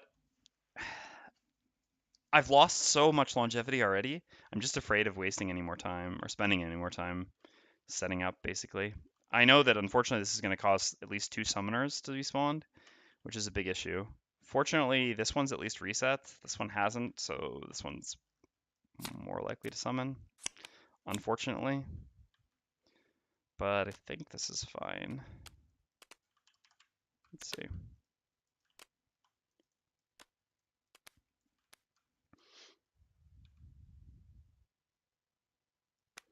I mean, I'm not sure that we can really do better than this, is what I mean. All right, hold on. So the Tinker needs to, yeah, do a move 4. As usual, I guess we can play this one. So we do heal 3 on the Scoundrel, putting the Scoundrel up to 9. I mean, we'll have basically everyone back up to full health. The Scoundrel will be at full, the Mindthief's at full, the Tinker is missing 2 health. We have still all our items available. Yeah, I think it's worth it. I mean, we'll have wasted 2 turns before rather than just 1 turn before on that round, but I don't know that changes so much. I mean, it's obviously significant, but I don't know. It's more just going to be on the luck of not getting summons, I think, to beat the scenario at this point, rather than having 1 more person, but having cost 1 more turn. And longevity matters so much for making it to the exit. All right, let's just give it a try. So, Tinker first, do a heal 3 on the Scoundrel, and do a move 4 with Dangerous Contraption. Moving on to here. Then the Scoundrel goes, heals herself for 3 with the top of Special Mixture, and uses the bottom of Duelist Advance to do a generic move 2, stepping onto here. This opens this. All right, let's set up everything and then we'll read the special rules.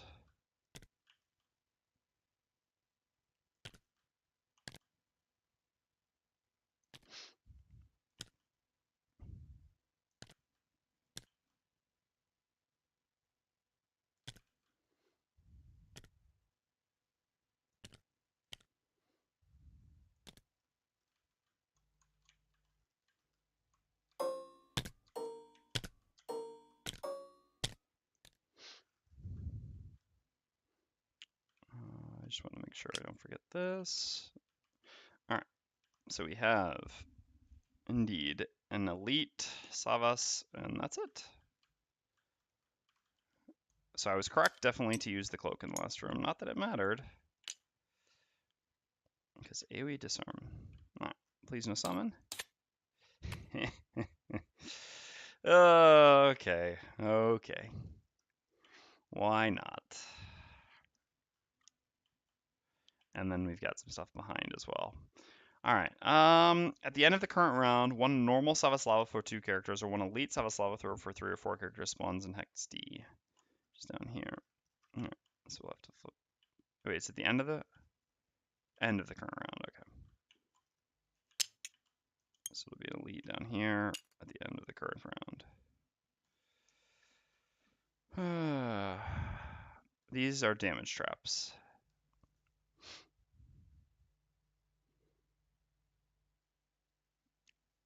Escape occurs when all characters are either standing on an exit hex A or have become exhausted while standing on exit A. If any character becomes exhausted while not occupying an exit A, the scenario is lost. Alright. And so this Savas has 2 shield and 21 health. And doing the worst thing it could be doing. I mean, it would be great if it was attacking here because it would have to run into the room, or if it wasn't moving, which they often do, it would just do nothing, which is why this could have been so good. The summon is the one specific thing, which is awful for me, but it will. All right, Mindthief's up. Got to move 5. 1, 2, 3, 4, 5 to here, and then the top of Gnawing Horde as an attack 4. So 2 damage because it's 2 shield. Down to 19. Alright. And then it goes, creates ice, and an ice demon.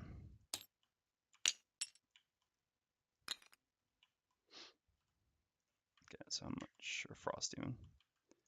Summoned with 11 health. And then this comes here now as well, so these are also no longer eliminated. Alright. Well, at least there's an elite for the Tinker to finally kill. Can we afford to bring back the Mind's Weakness here? Yeah, I mean, I guess we can't afford not to, right? 1 turn loss. I mean, I guess we have Hammer Potion. But Hammer Potion can also help us while going back. But I guess it's better actually to not bring back Mind's Weakness here and just use the Hammer Potion for a burst in fighting strength here. All right, yeah, let's do that. All right, that's fine. We're back up to full. I think that's actually the best possible thing I could lose. It's not neither my big movement nor Purse Edge. I guess the push is kind of mediocre. Although it's actually okay here, right? I can put him into at least 1 trap.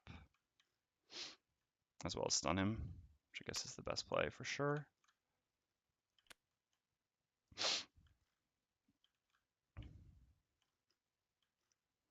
Okay, and then a short rest here as well.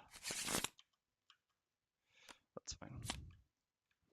It's a good attack, but I have other good attacks, and it is neither big movement nor... Well, it's basically not big movement while being good attacks. And it's not Swift Bow, which can theoretically allow me to loot 2 chests in 1 turn in conjunction with boots. All right, so we know what the Mindthief is doing at 8 initiative. Wouldn't mind using Swift Bow right now, at least, to be able to grab these coins. Kind of greedy, I know, but I am a scoundrel. Open wounding the Frost Demon. How much retaliate does it have? 3. Oof. But at the same time, getting a wound on it is quite decent.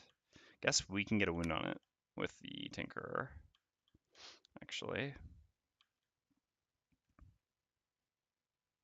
And then disarm after that? Yeah. So I guess the Tinker can actually move to these coins. We also should probably be moving towards the room, though, right?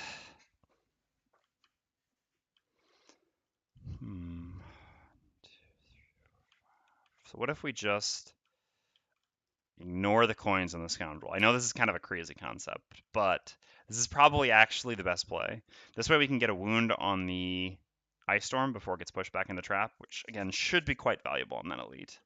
We go 1, 2, 3, 4, 5, get the bonus, all that. And then the Tinker wounds and stuns the Frost Demon. I mean, this has got to be the right play. Use this to move. Maybe get the coins with the Tinker, maybe move up, we'll see. Probably can get the coins. Moving up one less, but getting 2 coins, I mean, 8 gold is probably worth it, especially with how badly I really want to get boots. Oops, I accidentally put my mouse on the other screen. There we go. All right. All right. Let's give this a try. Oh, the summon behind. And that's the bad summon too, right? Well, kind of. Yes and no. Their Earth Demon is a big problem because it immobilizes, which can actually prevent us from successfully completing the scenario. All right, well, it is what it is.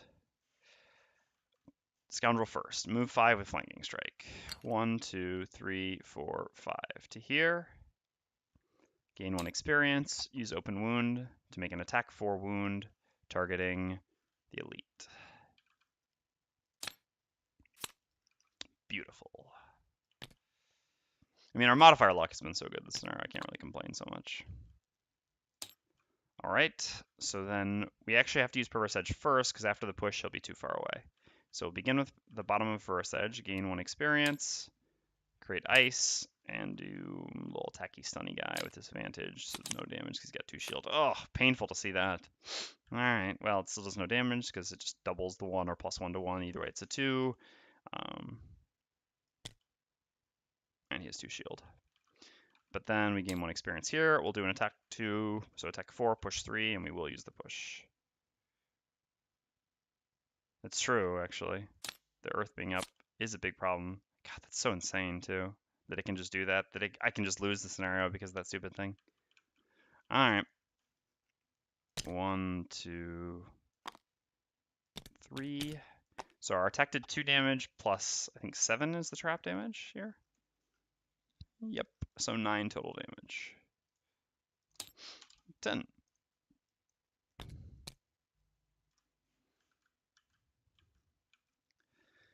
And that's the Mindthief's turn. Then the Ice Storm goes, is stunned, so just takes 1 from its wound. Wound is great. Alright, then it's the Tinkerer's turn, so we will do a move 4 onto the coins. I guess another fair argument is we're not even sure if we're going to beat the scenario, so might as well walk away with something, right? That's what the Scoundrel always says, at least. And Tinkerer's starting to catch on. Alright, we'll do an attack 1, wound, stun, targeting the Frost Demon.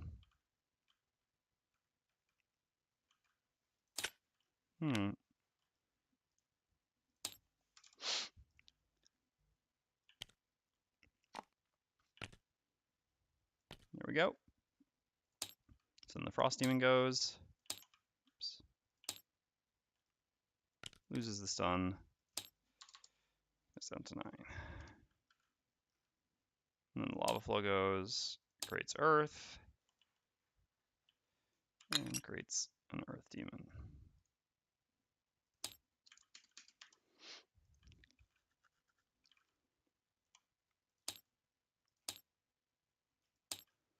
Okay. You do need to use a Hamina here at some point. All right, what's our strategy here?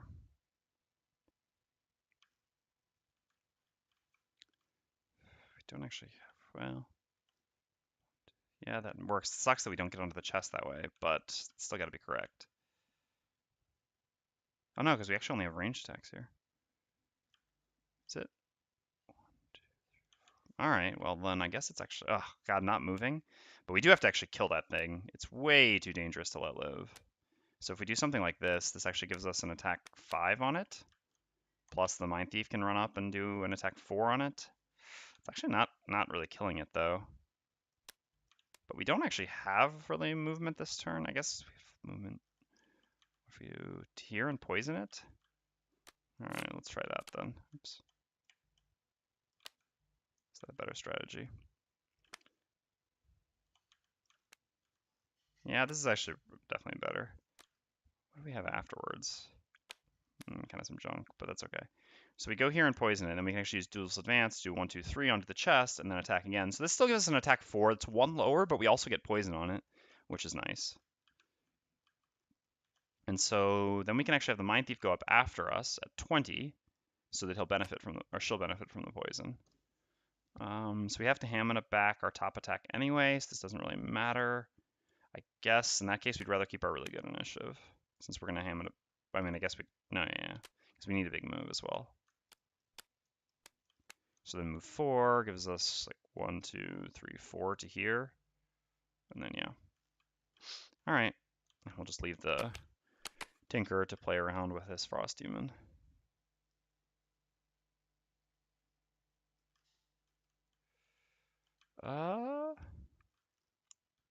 So actually he's going at 20, or she's going at 20. We can actually Volatile Concoction here, which would be great. Every extra turn that we can give the Mindthief is a big deal. And we can go before by going at 18 and using this attack on the Frost Demon. Perfect. Please don't do it.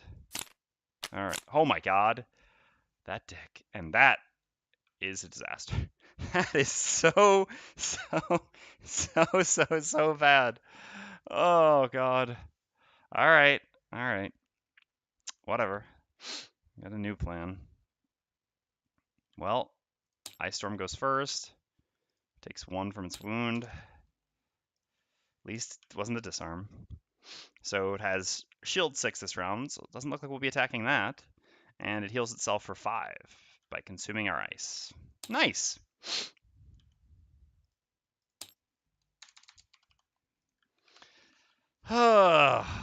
Okay, TTS. I get the point. You helped me once, but we're not really friends. Well, we're not going to attack that, so we're going to just attack the other thing then. So we've got to move 3... Poison. Well, I mean, yeah, also removes the wound. Yeah, I even thought about that. I mean, I guess no matter what, we should just be attacking this. But Retaliate 3 is so much. Whereas, let's see.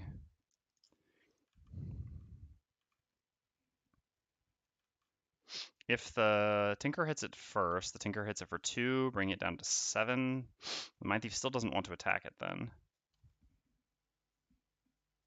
So Retaliate just does so much. Retaliate does as much as it attacks for, basically. We do have healing, and we need to be moving. It's still probably better to go over here and poison this, and even if we just... Because it just grabs a chest. So let's do 1, 2, 3. We're going to attack anyway because we can get a crit. And then we do 1, 2, 3 to here. And we just have to grab the chest anyway. And then we get an attack 3 from Duelist Advance. So really an attack 4 because of the poison. 5, no damage. Okay. So then it's the Tinker's turn. So the Tinker gets to give 1 card back instead of 2 cards. Fearsome Blade's actually excellent here, right? Yeah, because of the traps. So we'll take back Fearsome Blade.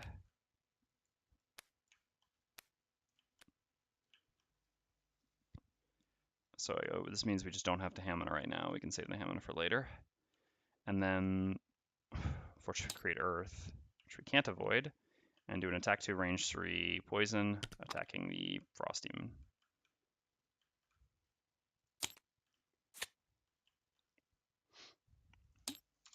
And 7, and poisoned. Okay, and then the Mindthief goes. So the Mindthief is going to do a generic attack on top with Scurry. Well, I mean, if we do just leave it and we use Scurry to move, we can actually make it to a chest. Might just be better. Might just be able to ignore this. And then we heal. Oh, we don't have the top heal. We use it to poison here.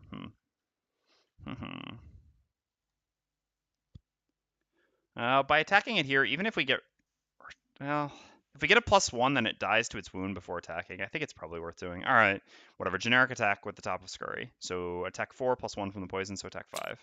Nice. All right, worth it.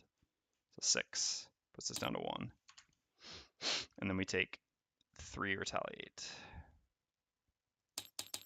That's not how that works. And then we use a move 4 on the bottom of Gnawing Horde.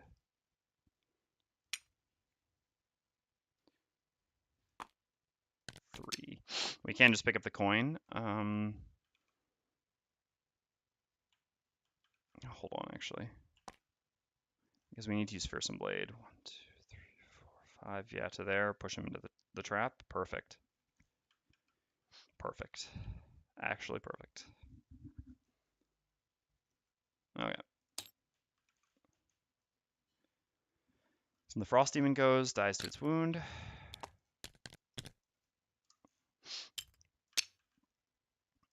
And then the Earth Demon goes, -1 movement, so 1. Then the Lava Flow goes, creates fire, and summons a normal Flame Demon.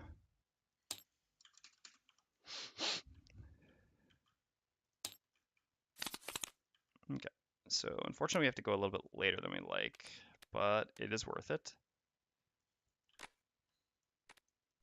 Because then the trap will be gone, and we can just do the move 5 we wanted to do, because this will push into this trap and hopefully die. I guess not really die. So in that case, is it better to just tank the trap ourselves?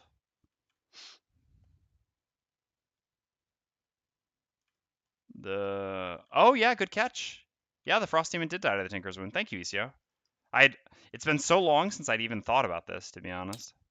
But that is correct.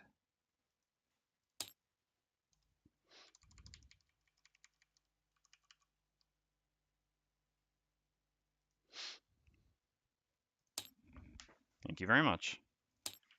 All right. Yeah, so in that case, it's better to just go fast to try to kill it. Since, let's see. This attack does 4, 5 because of the poison, which is 3, so it puts it down, to 10. Then the trap does 7, puts it down to 3. So even if the Scoundrel attacks it, it probably doesn't die, to be honest. But this is still the best we can do. So better to go early, and we'll see how we move exactly. So what is the Tinkerer doing then? I mean, I guess, does the Tinkerer have an attack? Crankbow, but I don't think we want to do that. Let's not be ridiculous. I guess just healing the Mindthief and moving towards the 1, 2, 3, 4. So we'll need. Do we have another big move? No, we don't. We only have move 2 after this. Oh, we're gonna be 1 short. Unless we go through the trap. We may just go through the trap actually. But anyway, we'll heal the Mindthief, I think. This seems fine. All right. Let's do it.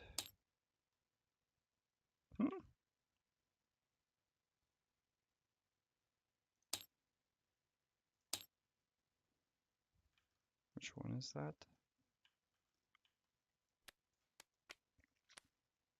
Don't tell me we're doing this stuff again.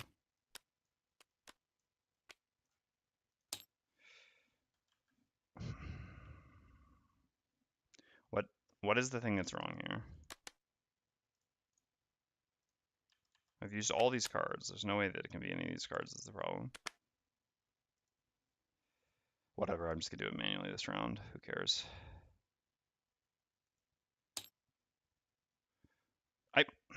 Okay, fine.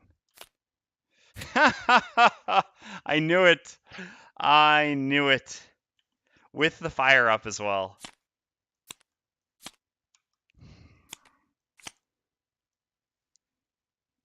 Oops, this shouldn't actually. You should be eliminated, my bad. So it ends like it began. We have no way of consuming the earth. I mean, we could have not used the earth to attack, I guess. I don't know. It's just one card in their deck. Yeah. And they created the fire themselves that we couldn't do anything about, unfortunately. Well, Scoundrels first. Oh yeah, the Earth Demon did create it anyway, you're right. Yeah, so we never could have done anything about it. Nice. Cool. Cool. Well, we're going to move forward Flurry of Blades. 1, 2, 3. Yeah. I mean, it doesn't really matter what we pick up. No, yeah. Yeah. Let's go to here.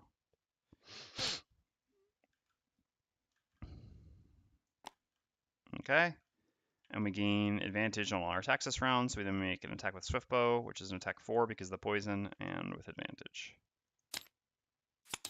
Beautiful. I know, it's true. Although the wound still does something, and I don't think I'm going to kill him this round anyway. That's my advantaged attack, just got a +0. So this is just 4, so this is just 2 damage, yeah. So now I would have to get a +1 on the Mindthief's attack. I needed that attack to do 1 more damage. I mean, it was, I think, pretty reasonable to expect an advantaged attack 4 to deal 5. Oh well. So let's use Cranium Overload as a move 5 for the Mindthief. 2, 3, 4, 5 to here. Gain 1 experience and make an attack 2. So attack 4, push 3. We will use the push. Need a +1. Nope. Yep. Yeah, the disarm does quite a bit now, unfortunately. So our attack 4 was a 5, which does 3 actual damage, putting us down to 8. And then our push, putting him into this trap, puts him to 1. Beautiful. Just the way we drew it up. Add 1 life.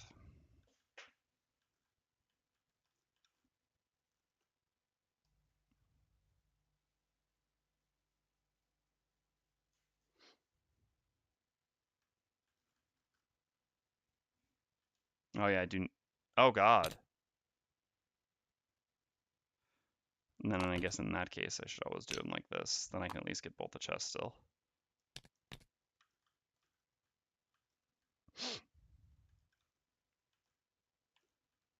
No, because then he's going to push me into traps. Oh, this is horrible. This is so bad. And I'm not going to be able to kill him, so now I can't get the chests because I'm disarmed. And I'm going to be... Oh my god, this is so ridiculous. But if I push him to here so that I can get the chest, then he's going to push me through 2 traps, which will basically just kill me. And then I never beat the scenario. But if I put him here, then he stays on top of the chest, and I never get to kill him next round either, so I can't get the chests anytime soon. And I definitely lose. God. I needed a +1. I needed him not to get the disarm again. I mean, are these...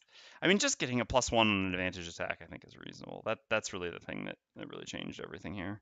Because if he was dead, like you said, the disarm doesn't really matter. The wound is annoying, but so be it. All right. Well, let's see what's next. So the Flame Demon goes, does nothing.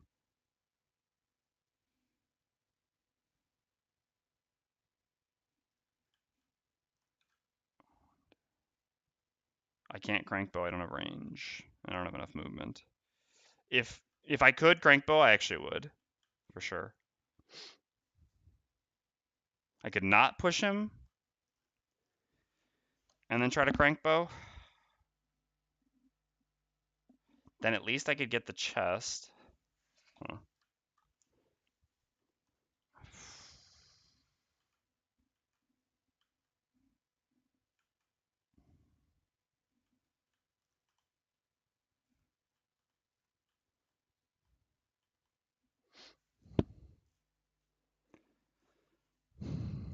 So, but I would basically have to get a crit with the Crankbow.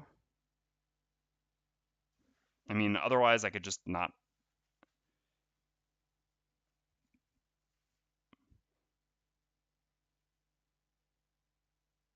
Oh.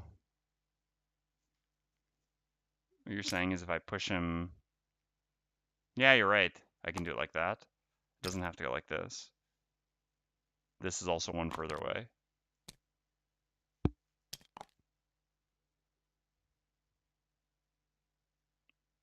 And then he can't push me into the traps. Yeah, good call. All right. And now maybe I can't. Should crankbow still, though. I think I probably actually should. Gives up a move 4, though. But I still have 3 move 4s, actually. I think that's probably correct. Rather than letting him hit me for 2 rounds, especially with the wound and all the other damage I'm going to have to deal with.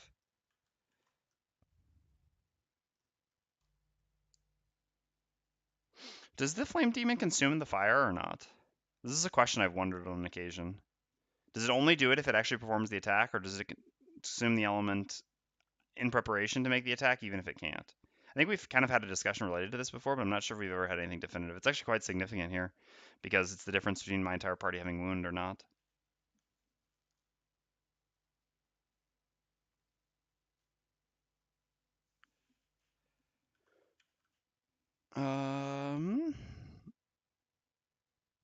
Well, let's do the Scoundrel, or the Tinker's turn. So let's see. Minimum, we're moving 2. So if we go here, we can crankbow this. Yeah, I think it's got to be worth it. We've got a lot of cards left. The Tinker's longevity is not going to be the deciding factor for us in whether we succeed in this scenario or not. So let's do it. All right, 2 experience. Using the goggles. Just because we cannot miss. So, an attack for 1,000,000 on this dude.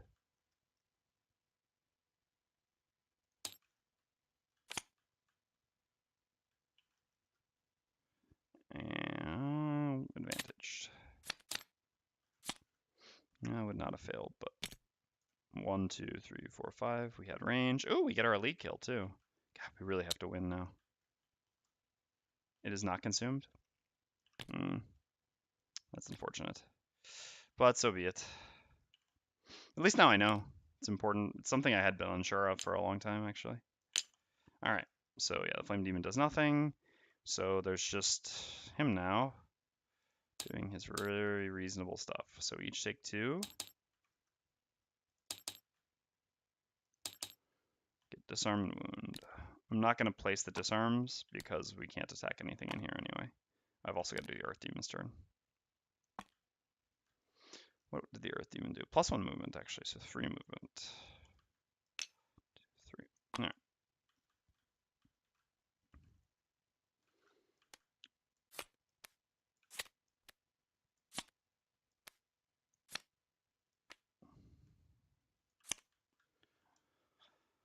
right. All right. Scoundrel can easily remove the wound with a potion. God, how much movement do we have left?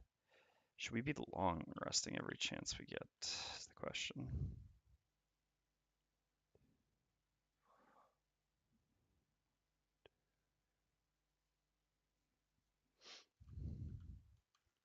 Well, the Mindthief is definitely a long rest. This will end up healing for 2, removing the wound, which is pretty significant because we can't remove the wound ourselves anymore, and wait till they come back. Do we have to? Does it have to be the Scoundrel who picks up all the chests, though? Unfortunately, the Tinker can't make it to the chest with any sort of movement that he has. If we move and don't heal ourselves, but then the wound ticks another turn, but I guess that's okay because we can just heal for 4. So if we move to here, if the Scoundrel gets the other chest, can the Scoundrel make it to the exit? I guess that's the question we have to ask ourselves. We don't have any charges of Hamina left.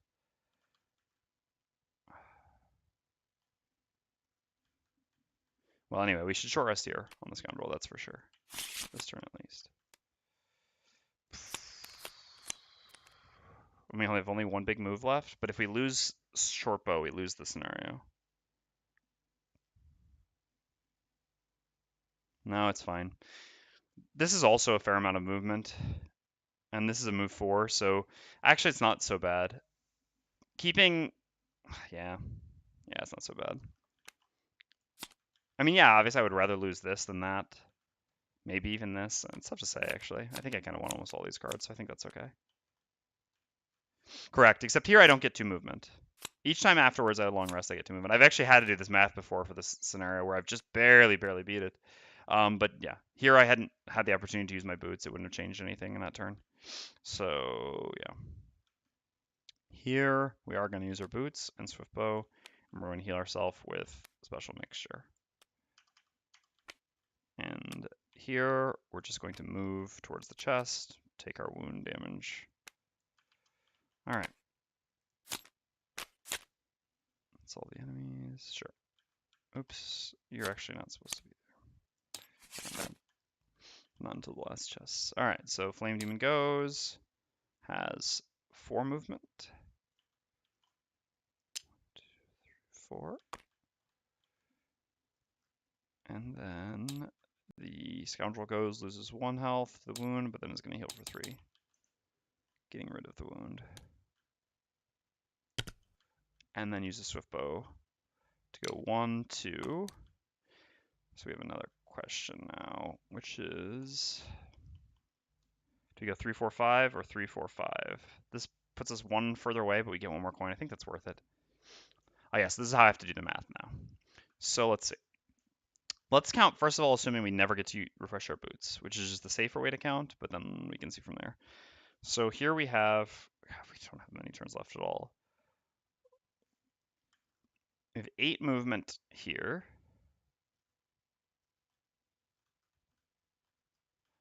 Let's see from here. How much movement do we need to? 1, 2, 3, 4, 5, 6, 7, 8, 9, 10, 11, 12, 13, 14, 15, 16, 17, 18, 19, 20, 21, 22, 23, 24. Minimum 24 movement we need. That's assuming, I mean, we also have to worry about how we have to play around. This thing's immobilized. This is such a big issue that this summon this, by the way. The Flame Demon's so insignificant. Well, mostly insignificant, but this is a huge deal. So 24 movement, absolute minimum, assuming we can take an optimum path. And we can get, so we would have 8, and then we would have 2 turns and 1, so 6 turns left, in which we would do like, yeah, we would have easily enough. I mean, 6 turns, we would only need to do 4 movement per turn to get to 24. We can get well over that. So we can definitely go to the chest. All right, I mean, get the 1 extra coin. Obviously, there's still a lot of things we have to play around, but so then, yeah, we'll go like this. We're going to try our best.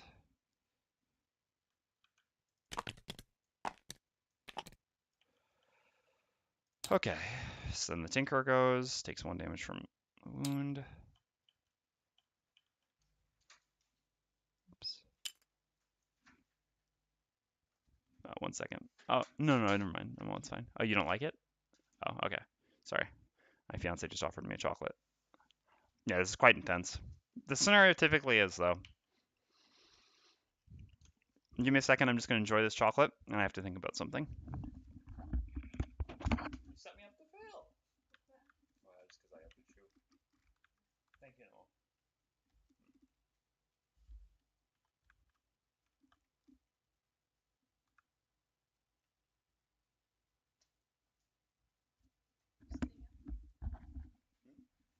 No, trying to finish the scenario. All right, sorry, I'm back. Yeah, it would be nice to be able to heal myself, but because I actually thought that I would heal everything, but I actually forgot that I have 14 max health. But I think I have to move towards the chest. I don't think I can have the Scoundrel pick that one up. It just makes the Scoundrel's next turn so much less efficient.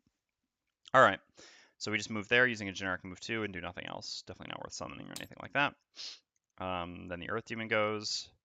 The Earth Demon has +1 movement again. Well, this is kind of good, kind of bad. Oh, if it blocks the door, that's more bad than good. Then the Lava Flow goes, has, I think, 1 more movement. Yeah, so 1, 2, 3. Lava Flow's done. Mindthief loses 1 health, but then heals 2. And no longer has the wound either. It's going to be actually probably more difficult to get the Mindthief to the door. Alright, we have to choose which card to lose.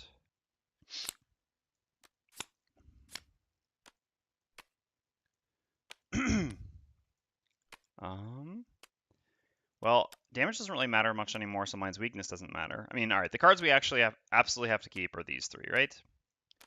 But the push can also remove someone from a door, so it's significant. So it's kind of these two. This, we should, yeah, I mean, I guess the Mind's Weakness is still technically better. I guess it just generates experience while we're moving. And maybe we'll want damage at some point. We're never going to not move from now on with the Mindthief. It's just not possible. So it's better to lose Perverse Edge. Okay. I mean, we guess we didn't need to bring back the Mind's Weakness then. No, because we can Hamina now to get an extra turn here. I guess it's better to get an extra turn when we actually have more big moves to do. So I guess it is better to just keep the Mind's Weakness up. All right.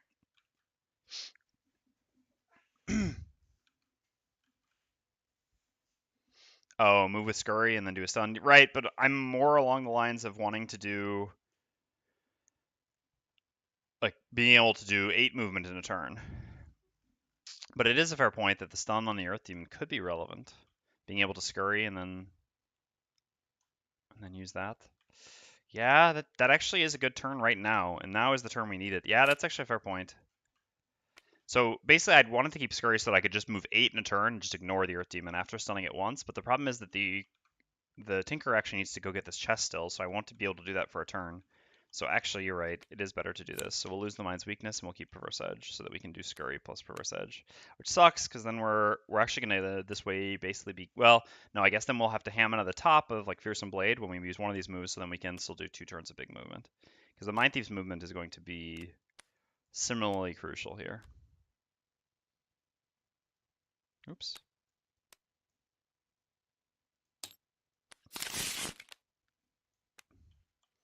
It would be nice if I could go late and stun the Earth Demon, but I guess I don't want him getting to the door, which is where he should typically move. I'm actually going to get to attack him just because it's kind of free.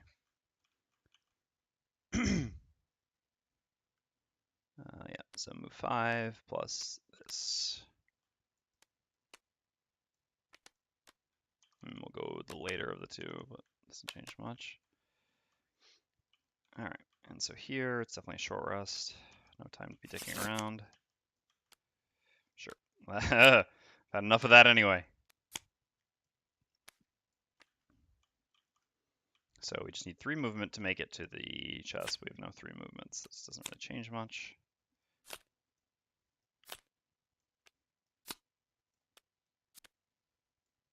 So we're healing ourselves and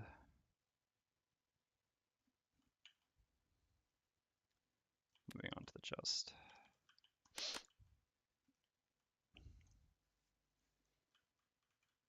Okay, let's do it.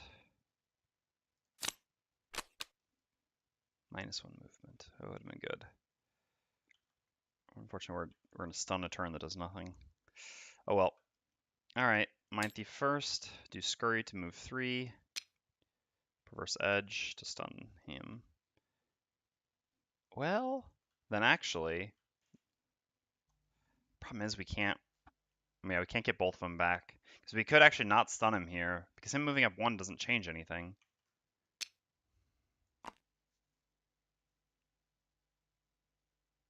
But I can't ham into both things back. But I guess we do need time for the Tinker to catch up. All right, so I've actually got a new plan then. What I'm going to do is I'm actually just going to use, well, I mean, whatever, generic move on Perverse Edge. Plus, I'm going to use Scurry. What is this Flame Demon up to? -1 range, -1 movement. So 3 range, 3 movement. Yeah, no reason to take an extra hit for nothing. Yeah, so actually we'll just go to there. And then we'll use our Hamina Potion charge to get back Perverse Edge. Because now we will actually be able to stun. So he'll move here, and the next turn we'll be able to stun him, which means we're not moving much, but we still have to wait for the Tinker to catch up anyway. And then we should be able to chain that stun into a move stun from the Tinker, hopefully, and then not have to worry about that immobilize. All right, so now it is the Scoundrel's turn. Oh yeah, like 8 movement total, but we don't want to move up that much. Yeah. So 1, 2, 3, 4, 5. I guess we can actually just pick up the treasure chest ourselves now, since it actually doesn't matter. So 1, 2, 3, 4, 5 to here. End our turn there. That because we have more movement than the Tinkerer anyway. It sucks that we used our big move turn, but so be it. All right, so it's at the end of the round. We have to summon another Savas. So now the Tinkerer goes, takes 1 damage from wound down to 8, and then heals for 4 up to 12. Finally getting rid of this wound, and plays a move 4. Unfortunately, not a very good one. I'm just going to here. Okay, then the Flame Demon goes, creates fire. 3 movements, like I said, 1, 2, 3, and 3 range. It's nothing. Then the Lava Flow goes, -1 movement, so 3, 2, 3, and no range to anyone, I believe. No. And then the Earth Demon goes and has only 1 movement. Okay, that's the end of the round, and so now we have to place an Elite Ice Storm. Did I even set these healths? No, I have no intention of ever killing them, so. Okay.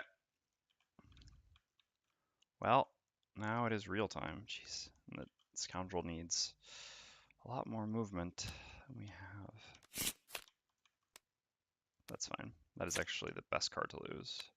It's pretty fortunate.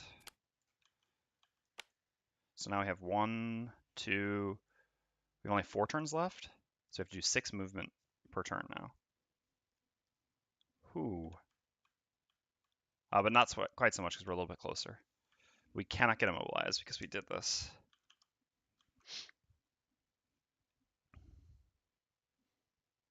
Okay, so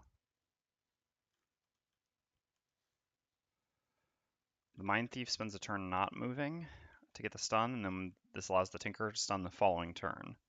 Is that good? Or does the Mindthief just move, and then we ignore the stun from the Mindthief at this point? In which case, I wish I got Scurry back.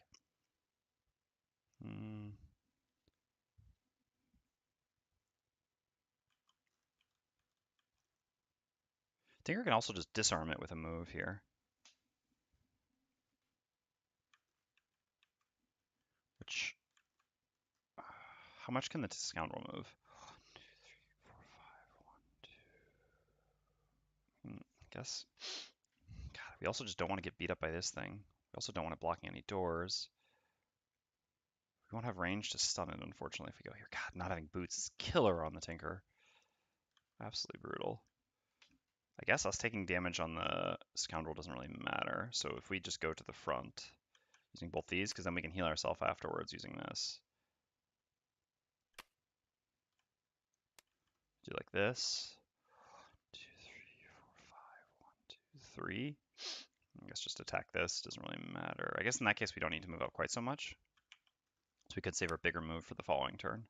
Not sure it actually changes much.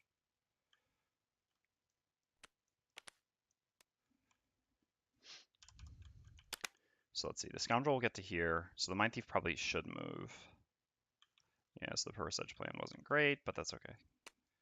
So in that case, moving and pushing is kind of interesting, right? So if the Mindthief goes here and pushes this back, then we don't have to worry about it at all anymore. Well, that's great. And then the Tinker can just run and go stun. Oh, we're losing a move 4 if we stun. But I think we have to. We can stun the Elite Savas thing. Yeah, I mean, we can always short rest early on the Tinker. The Tinker doesn't have longevity issues right now. He's the only one who doesn't. All right. So this gives us a good plan. So in this case, 1, 2, 3.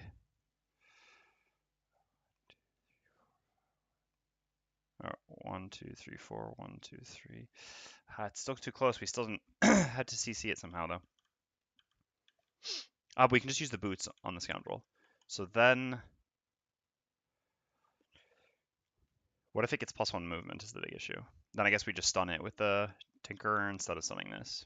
All right, that works. In that case, we could save the boots by using the bigger move this turn. Saving the boots doesn't change much. 1, 2, 3, 4, 5, 1, 3, like this. Mindthief 1, 2, 3, 4. I guess the Mindthief only needs to move 4 this turn. Gotta get this all right. Ooh, the push is kind of late too, but I think it shouldn't matter again. And like I said, we still have the earlier stun just in case. All right, let's try this. A lot of ifs, but I think it's as good as we're gonna get it. You would try that again. You would. Oh, I'm prepared for you. Oh no! But he got +1 movement! Oh, you dicks! You stupid dicks. Ugh. So bad. All right. Well, this is unfortunate, but it is what it is. Mindthief's health is going to be an issue here. Tinker's going to have to do some healing soon. God. Could two things that are like too difficult to deal with. The immobilize, I mean, there's no disarm here at least, but fortunately the disarm wouldn't actually matter much. The hitting everyone for effectively at least 9 damage, if not more, probably more, is the big problem with this. And I can't, and if this just hadn't gotten the +1 move, I could just stun this. But now I have to stun this because the immobilize, I think. Maybe I don't have to, because maybe I can use the, no, because I can never push it and not be at range 3 from it. God. All right, all right. Well, anyway, move 5. 1, 2, 3, 4, 5. Move 3, attack 3. 1, 2, 3, I guess, to here. Yeah, it always has to be this that gets stunned. Ultimately, the disarm is, or the immobilize is significantly more important than, or more detrimental than us all taking a bunch of damage. The damage is scary. It is scary. Yeah, is there something I'm missing?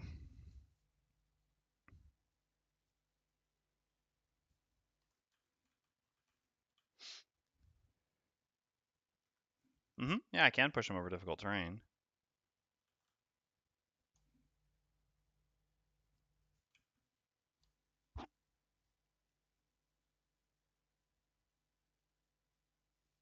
But I don't think it can change anything, can it?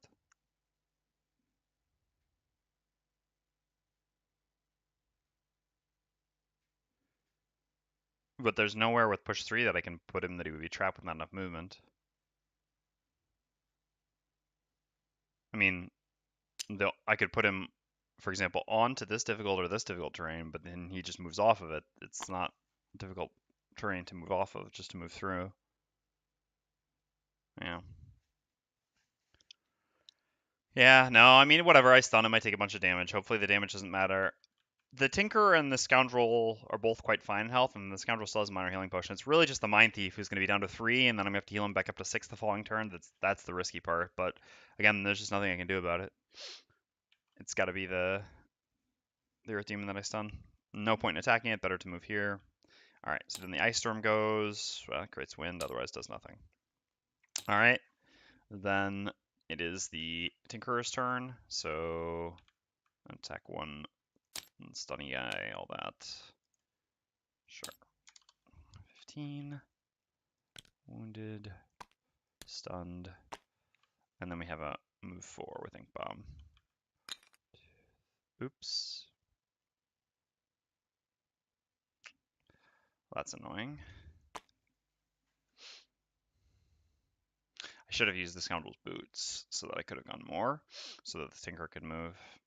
God, I wasn't paying enough attention. This is a problem because the Tinker's movement is a big issue. But there's nothing I can do about that, so 1 movement too short. The Tinker isn't going to be limited by the amount of movement he can have, but he could just die while the other people are there. Hopefully that won't happen, though. Alright, well, anyway, we just go there. So then the Mindthief goes. So we have move 4. 1, 2, 3, 4. And we gain 1 experience. We are going to use the push. We don't have Mind's Weakness, so we don't get bonus on this attack. Alright, so we get 3 damage. I don't think this thing's health should actually matter. And I push it 3. Hopefully now we can Yeah, it is a reshuffle. That's dangerous, huh? For us, for sure.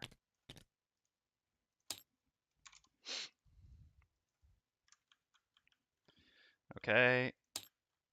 Consumes the fire.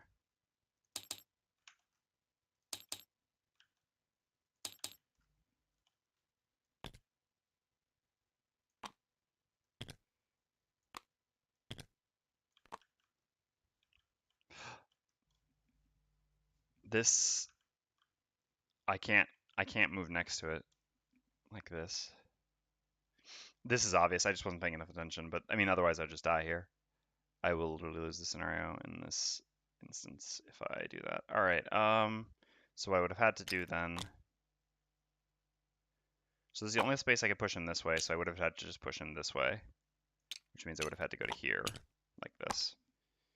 I've got to pay a little bit more attention, but this is very clear. I just wasn't looking through all their things. I was too distracted by this guy again. All right.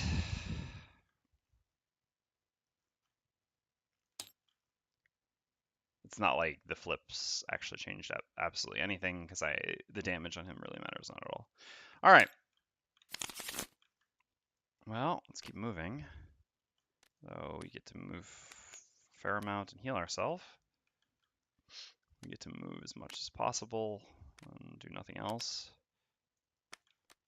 We need to heal and disarm something while moving, I guess.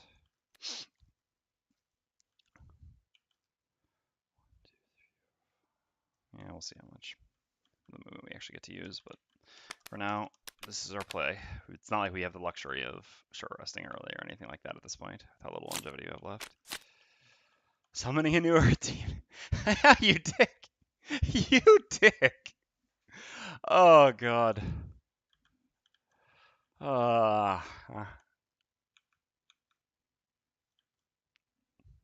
right. Well, let's figure out how we're going to do this. So we go down to 9.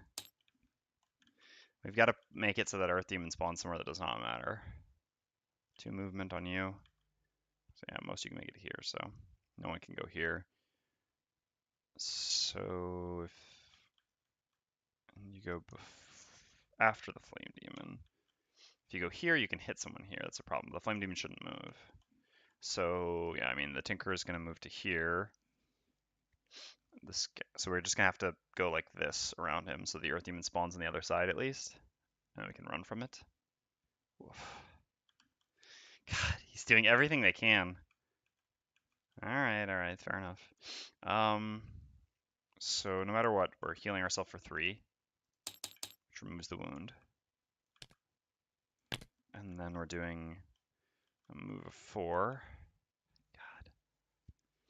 The Tinker's limited movement is such a liability, but the problem is we have to move less now, which means I'm not even sure if we can make it to the exit anymore, because if we don't move less, if we let the Tinker, because the Tinker has only 2 movement, this is a problem. Maybe I should have just short rested early this round, to be perfectly honest. There's no other way around this with the cards that I have now. I thought the disarm would be enough. The summoning the Earth Demon is the one thing that actually creates a really big problem, because any sort of an attack here would have been solved by the disarm. But if the Tinker goes here, and let's say the Scoundrel goes here, it's going to summon an Earth Demon here or here, which is going to block the Tinker. The Tinker will never get past. So we have to go like this, unfortunately, because the Tinker's being limited to only moving 2. All right, so then the Mindthief is up. So the Mindthief takes 1 from the wound, down to 3, and just moves there. No point in attacking this thing. It has, yeah, I mean, I haven't even checked its health yet, but it has 1,000,000 health. All right, and we could stun it instead of moving, but no, then we would get disarmed. Not possible. All right. So then the Tinker moves to here. Yeah. The Earth Demon cannot hit us here, fortunately. God. For someone who is supposed to be kept out, I mean, knocked away and stunned and everything, he's sure creating a problem. And then oh yeah, so the Tinker also takes 1 from wound. And then we have to heal 3 on the Mindthief. And remove the wound. All right, then the Ice Storm goes, -1 movement. So 3. Oh. Well, just gets to hit the Scoundrel. It's not the end of the world. So it creates ice. Attack -1, so attack 4 on the Scoundrel. Alright, that's fine. Still got our healing potion. Then the Flame Demon goes. Attacks the Tinkerer. This is an attack of 3, 4. Okay. Well, our healths are dropping quickly.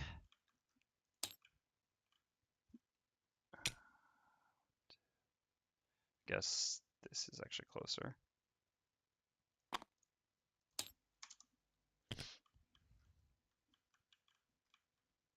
New Earth. New Summoned Earth Demon. It's here. Slightly closer to the other things. Alright. Dear God, we need to run, we need to run, we need to run.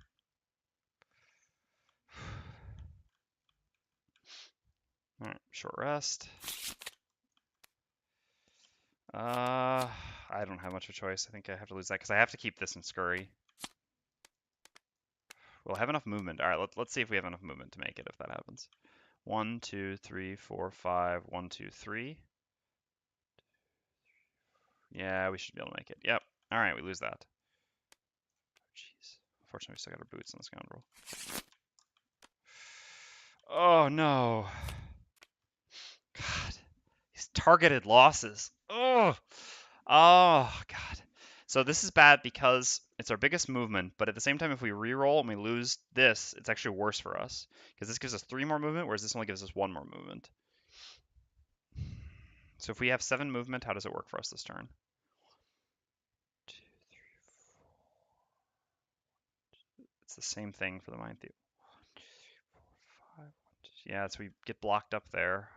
Guess without, if we just stop here, that's okay because we kind of protect the Mindthief. And nothing in there should be able to hit us. Alright, that's fine, I guess. That's fine. After that, though, can we make it? If as long as we keep duelist advance. Oh, we have boots though. We have boots. Yeah, we have boots. Exactly. Yeah, I just thought about that myself. And then no matter what, the following turn, if we have.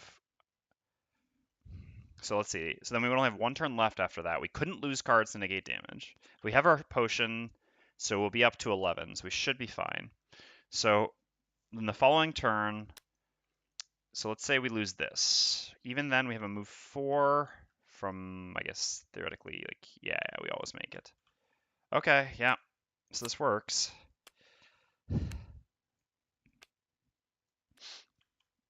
Tinker also has to short rest. That's fine. Just had to keep big moves and the stun.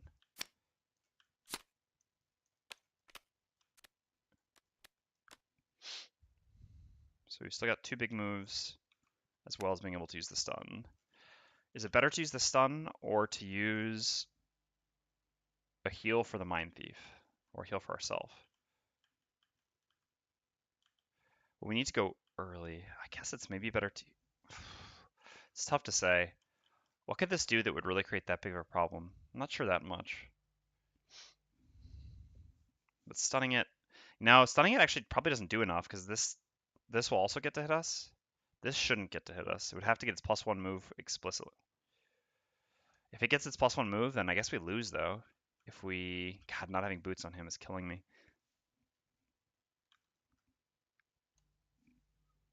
I could make the summon in the doorway.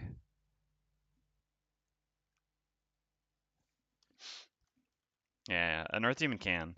This one can. If it gets +1 movement, it can go to here. It would have to specifically get +1 movement, though. If we put a summon in the doorway, it's hit or miss whether it actually does anything, though, is the problem. It very well may do nothing. But what if we do... Alright, so I guess what does make sense, then, is to play these 2 things. This gives us some flexibility. So basically, if the Earth Demon would make it to us, and the summon would actually do something, then we can use this as a move 4 and then place the summon in the doorway. If the Earth Demons won't make it to us, then we can just use the stun to stun one of these 2, which should still negate some amount of incoming damage. I think that's got to be the best. All right, so here we already know what we're doing. It's these two cards as early as possible to get the heck out of here. Same thing here, as early as possible to get the heck out of here. 3 and 5. I think that's early. All right, here we go.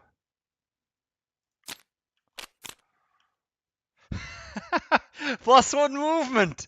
Oh my god. Oh, I mean, they have two of them, admittedly, but come on. I've never seen, like, every single time, I guess except that one, they've had something to extend their range. And there's Earth. This immobilizes as well. Yeah, we actually lose. We legitimately actually lose. Oh my god, that's unbelievable. It's impossible. I can't prevent both of them from attacking me. I guess the lava flow comes first, but it doesn't matter. I summon here. I mean, I guess it's the summon and the lava flow has to miss is the only way. Is this one goes? No, no, even that doesn't do it. I mean, God, this is unbelievable. That's truly unbelievable. Oh my God, I'm so pissed. +1 movement again, because if it wasn't for +1 movement again, then the Earth Demons I can completely ignore, which means that I can just stun this and it's over, right? Or if this has +1 movement and this doesn't immobilize, I can actually just stun the nearby Earth Demon or whatever. Or place the summon here, which then the Earth Demon will hit, plus like this will hit if the Earth Demon doesn't kill it, which it probably shouldn't kill it, you know. But the fact that this plus this is unbelievable. It's almost impossible for me to avoid getting immobilized. I can maybe do something with the summon, but we'll worry about that in a second.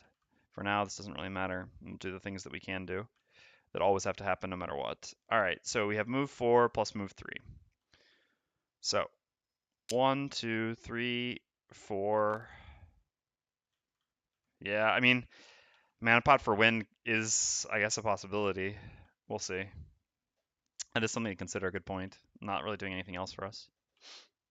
Yeah, I guess with the summon and the mana pot for win, maybe. All right, and then we use the top movement plus our boots to get 5 total.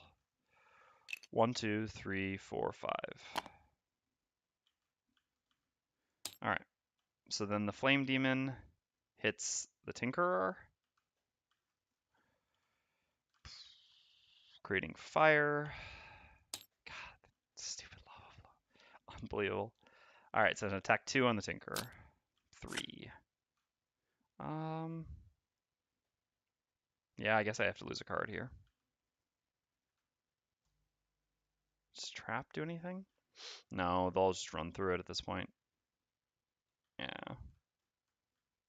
It's not going to change their path or their behavior in any significant way. So I could go down to 2 here, but I'm going to go down to 1 with my wound, and since I'm not healing myself this turn, I would have to lose for the wound the following turn, so it's better to just lose here. It sucks that this was on an attack -1, but that +1 obviously had a significant impact there. Okay, so then it's the Scoundrel's turn. Anyway, move 5.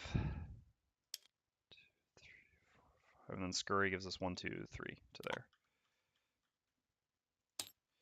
All right. All right, it's the Tinkerer's turn. Oh, sorry, hold on. Yeah, you're right. Let's use this almost certainly. So mana pot for wind. That's a good call. All right.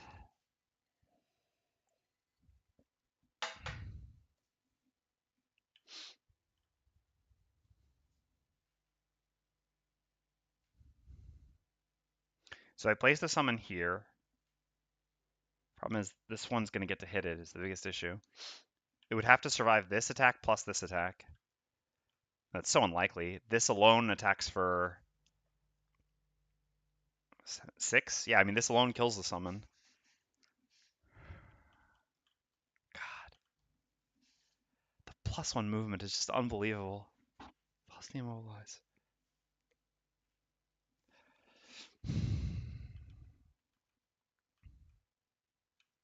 There's just no out. At least not that I can see. I mean, it's placing the summon, but the problem is it just doesn't survive the lava flow's attack.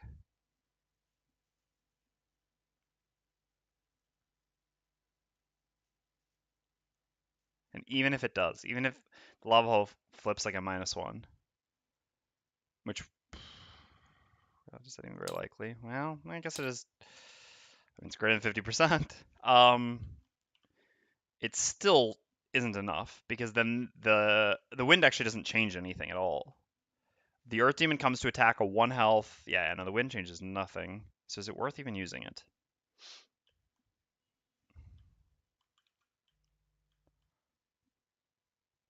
I suppose it can be if I stun this then. If I stun this, because this is the most significant damage, instead of creating the summon, and go here. I can't even make it to here because there's going to be a summon here. The Wind Demon spawns there. I guess it'll move back here. But I'm not going to survive. I'm going to take so many attacks. Anyway, it's not just that I'm going to take so many attacks. I'm just going to get chain disabled, and then this, and the Wind Demon will be eating on me. God, that's... Oh, I usually hope that I've missed something. All right, so let's see. So,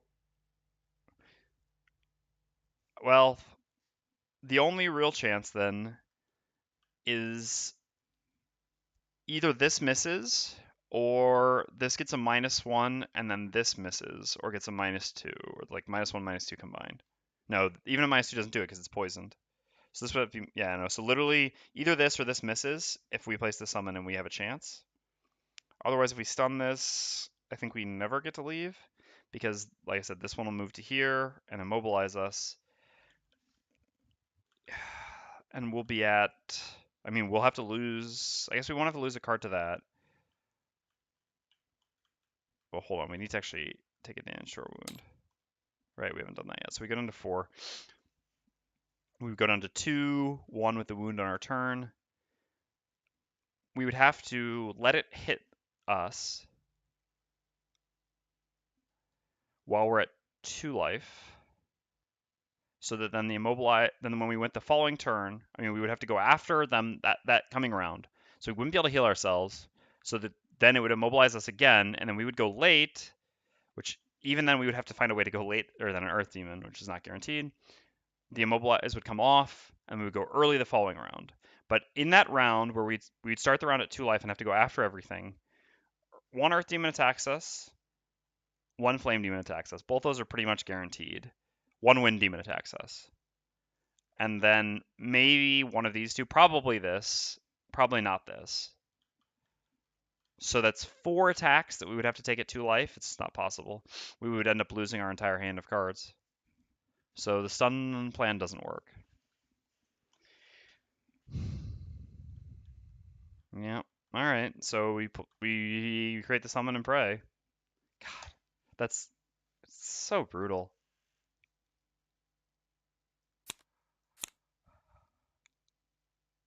Nevermore have I wanted that stupid item that allows me to consume a random element. Could the Mindthief have done something? The Mindthief has a turn, but yeah, I mean, I guess the Mindthief can use Perverse Edge to stun one of the things in this room. What if the Mindthief stops short and instead stuns the Earth Demon so that it doesn't re-immobilize? Then we could go early the following round. So the Mindthief stops here instead. Then the following round we use Perverse Edge. Can we make it to the exit from here? 1, 2, 3, 4. Only if we keep Scurry. So next round we do this. All cards discarded. Then we would have 2 turns left. So we would either have to make sure that we keep Scurry plus, no, I guess just Scurry. We would have to not lose Scurry, which is fine then. Or we could get out over 2 turns, which we would still have 2 turns. I guess that's the best route. I guess what's more realistic, I guess is the question. There's still another problem though. So let's see. If we do stun this and we go here, gonna 2. Well, the Wind Demon being here is still an issue because the Tinker then can't even make it to here in 1 turn. And the Mindthief can only stay for 1 turn. So then the Tinker, I mean, I guess at least then the Tinker gets to heal itself and maybe survives. Yeah, that's got to be the best play then. God, I still can't believe it. Yeah, I think that's better than counting on one of these two specifically missing. I mean, that's so unlikely. All right, let's do it. So the Mindthief will just stop there instead. So then the Tinker will go. So we have 1, 2, 3, 4 to here. And then we're going to use Stun Shot to attack this here. No, I'm not going to bother with the wound and all that stuff. Just going to put this. Well, I guess the wound might matter because it's like healing or something. In case something's going to heal. I don't know. Missing 1 health now. Sure. Be -2 on its turn. All right. So we're done. So then the Savas goes. So I put it down to -2. Stun is off. Then the Earth Demons go. 2, 3. Unbelievable. And it attacks the Tinker at -2. So attack 2. So attack 1. And immobilize.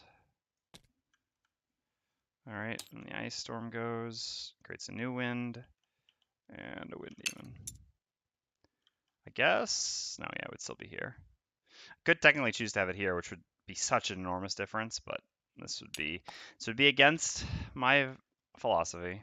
So this enemy is so normally summons are supposed to be as close to enemies as possible. Technically, either of these two fit that bill, but this is the enemy I would consider to be its focus, so I'll put it here.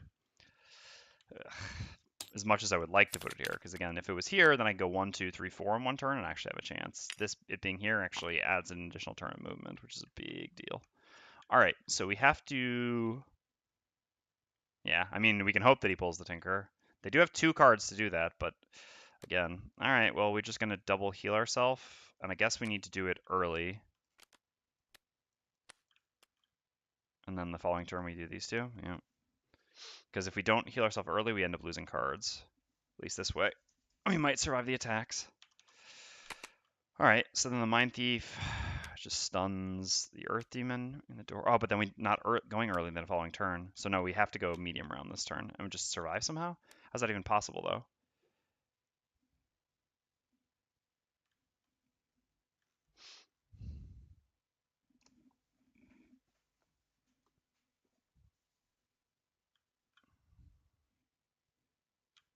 So unlikely. I guess otherwise we just short rest early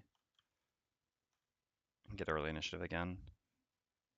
Yeah, I think we have to go early here, otherwise it's too likely we die. Short resting early is less than losing a card from hand, right? Although losing a card from hand technically heals in a way.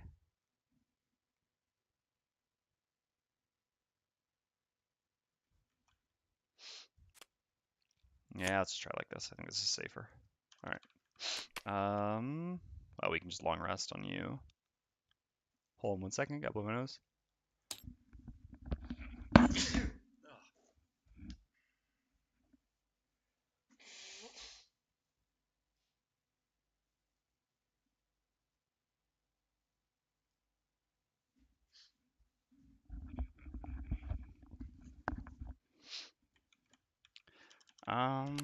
Oh, at the bottom of stamina booster?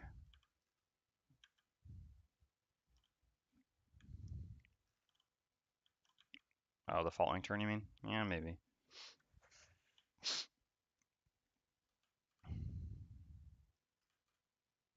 We would, yeah, but then we'd have to not move.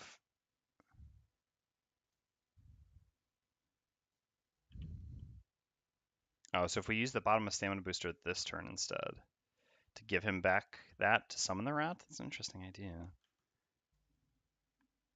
Instead of healing ourselves for 2 more.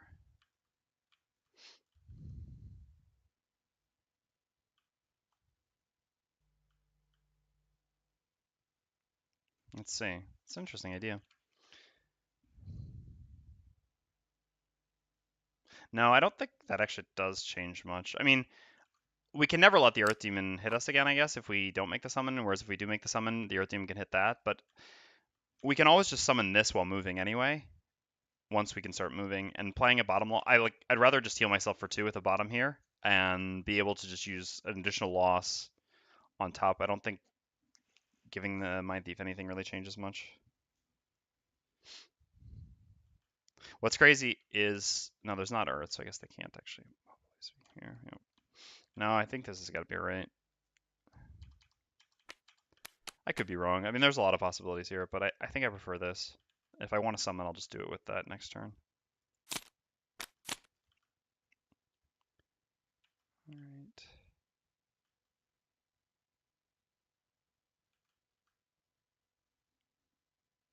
Oops.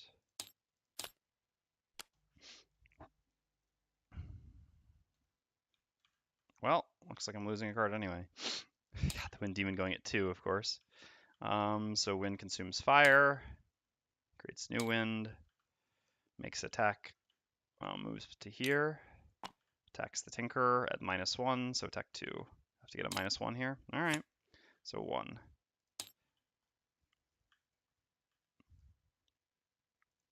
Then the Mindthief goes, so we have to actually stun.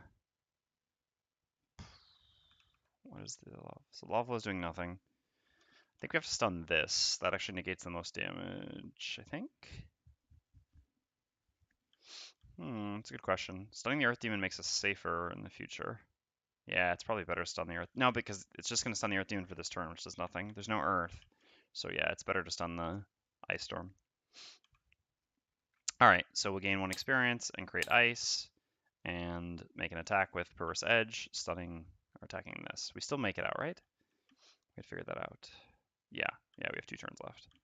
Alright, so attacking the Ice Storm, what we flip doesn't really matter, but we do stun it. Okay, then the Tinkerer goes, takes 1 from its wound. And then we get to heal ourselves for 5. Both of these things.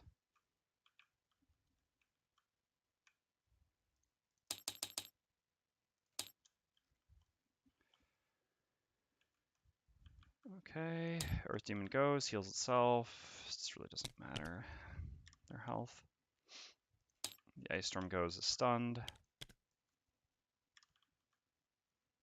Flame Demon goes, does nothing. Pretty fortunate for us. And Lava Flow creates fire. Summons a Flame Demon. Jeez. And the Scoundrel takes a long rest.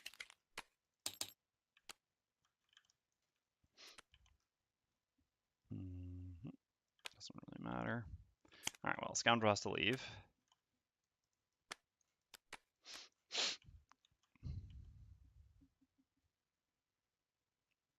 So, how does the Tinker do this? I think it does have to be with summoning. Yeah, it's got to be short rest to go earlier than this. We can't lose. Oh god, no. That's our early initiative big move. But we need to summon as well. Okay. I'll let out the early initiative, but so be it. I guess we had 2 summons, so it's actually fine. Alright. So move 4, and I guess play the summon, which is not a big move, actually just the decoy. So this way we can go 1, 2, 3, 4. Place the summon here first, so that hopefully some of the stuff. And the Mindthief actually could do a long rest, but then we wouldn't be able to make it onto the rubble. We'd have to go down here. Because the Mindthief tanking an attack from this, but I guess it would never tank an attack from this because the long rest. All right, so Mindthief's got a short rest. Yeah. Does that help? Do we want to keep that? What are other cards? I don't think we can play Cranium Overload's top, can we?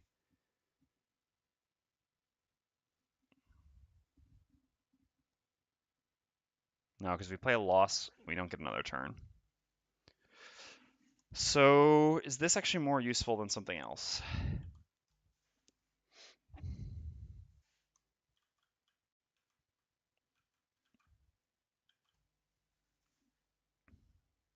Yes, actually, because we can do Perverse Edge plus, yep. So we still have a round of stunning, exactly. Yep.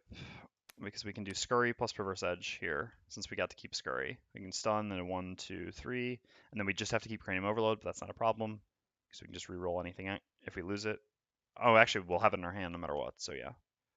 Yep.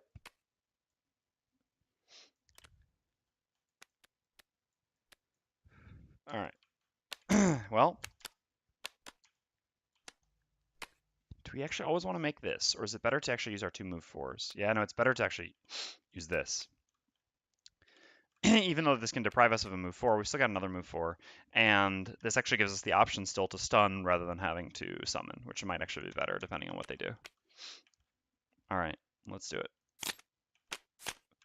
There's no earth, so they do nothing. God, the earth demon's finally deciding to just do absolutely nothing. Amazing. Amazing. Okay, and the flame demon's doing nothing. Oh my god, we actually might make it out. I shouldn't say that. Why would I say that? God, I'm knocking on the floor right now. But... All right, so the Mindthief is first. Well, no matter what now, we just want to stun the 2 things in this room. The Wind Demon does have wind, so it would hit 2 targets and +1 attack. And then this doesn't do so much damage, but not an insignificant amount. Actually, better to place the summon, I think, with this, but stun this. So we'll use Perverse Edge, gain 1 experience, create ice, and we'll attack and stun this. Disadvantage, whatever. Doesn't really matter. It's not like the damage matters. Okay, sure. So this is stunned. Their pull can still be an issue, but anyway. And then we use Scurry to do a 1, 2, 3 movement. Now the Flame Demons go. They have -1 movement, so 3.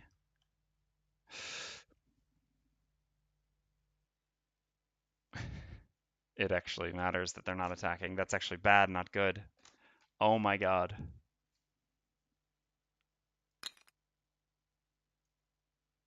We couldn't stun it anyway, though.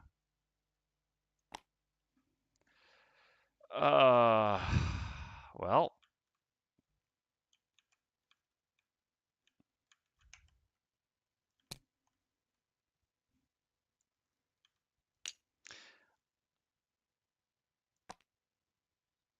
Even if I stay on the rubble, it doesn't change anything, because it still focuses this, yeah. Exactly. And I could never stun it, it was 1 too far away. And I can't move back into the room with Scurry, or can I? Well, I already flipped the attack. All of this doesn't matter, the modifier. 2, 3, 1, 2, 3. Actually, I can.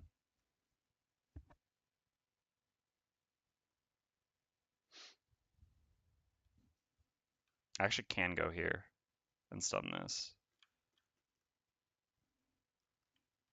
I just wasn't paying attention, but yeah.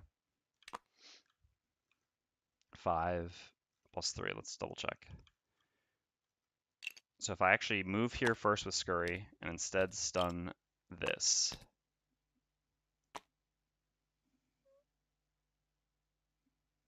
No, I know.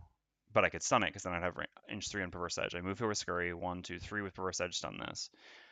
Then next turn with Scurry plus Cranium, it's 1, 2, 3, 1, 2, 3, 4, 5. I can still make it. And I can always keep those 2 cards because Cranium Overload's in my hand, so I just have to re-roll the Scurry if I ever lose it. So this actually makes more sense than stunning this. Again, the modifier flips don't matter that I've done this too late. I'm not going to take that back for something completely insignificant when I'm not even tracking damage. All right, let's double check that I'm not wrong here, right?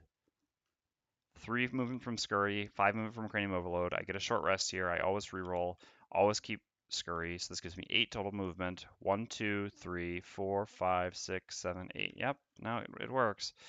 All right, so 1, 2, 3. And there's a trap there. That doesn't matter at all. I'm not going to place it. God, I can't believe the Flame Demons are even trying to dick me here. All right, anyway, we've got 6 total movement here. 2, 3, 4, 5, 6, going to the back line. I mean, can I change what I did after the Wind Demon attack? Kind of theoretically not. But again, the reason why I consider that this is fine is because, so the rule is you can't change what you do after you have new information, right? But I don't actually have new information. It's not like anything, I mean, technically I do, but again, I'm giving myself a bit of lenience here, even though I'm quite strict in general. I mean, I reroll after Wind Demon attack.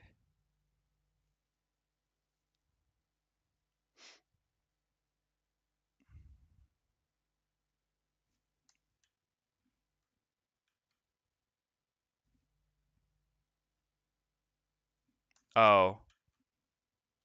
Well, I can still stun the Wind Demon. I still got a stun from the Tinkerer. But yes, even if the Wind Demon, right now the Wind Demon hits for 4 and I have 6 health, so it would have to get a +1.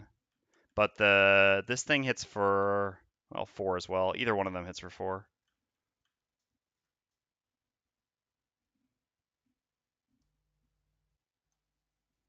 Either one hits 2 things, man, that's rough.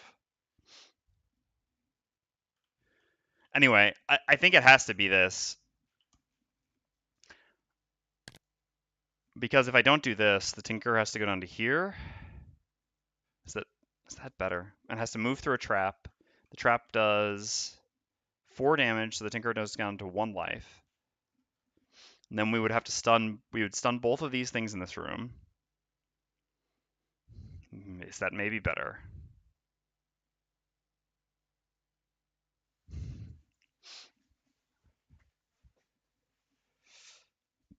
Maybe not. I mean, maybe it is better to just let it go the original way. So be at 1. So both these stuns, they do nothing. We'd be here. The problem is everything's going to hit us the following turn. We don't have early initiative anymore. And we wouldn't be able to re-roll. We'd have to short rest and get this back, but we couldn't re-roll because we'd be at 1 life. So we'd have to get it 50-50, which otherwise we would go at 48 to be able to heal and move.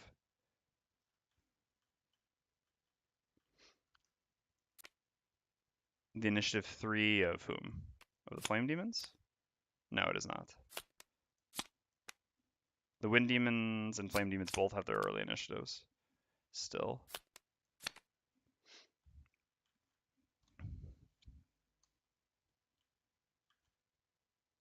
I think this is better. I think, so, like I said, if I let the Flame Demon come forward, then I have to somehow go before, not die while at 1 life sitting here. Here I basically just have to dodge a +1, whereas there I have to basically dodge a 50-50 on a short rest, which I can't reroll. I think this is better. All right, let's do it. So the question now, what sucks is I can't actually place the summon somewhere convenient. What would be nice is if I could have the summon prevent this from hitting, but it's not possible. So I have to stun this. Either way, the Wind Demon and the Savas both hit for the same amount because the +1 here, 2 targets, and this kind of 2 targets, except not actually 2 targets.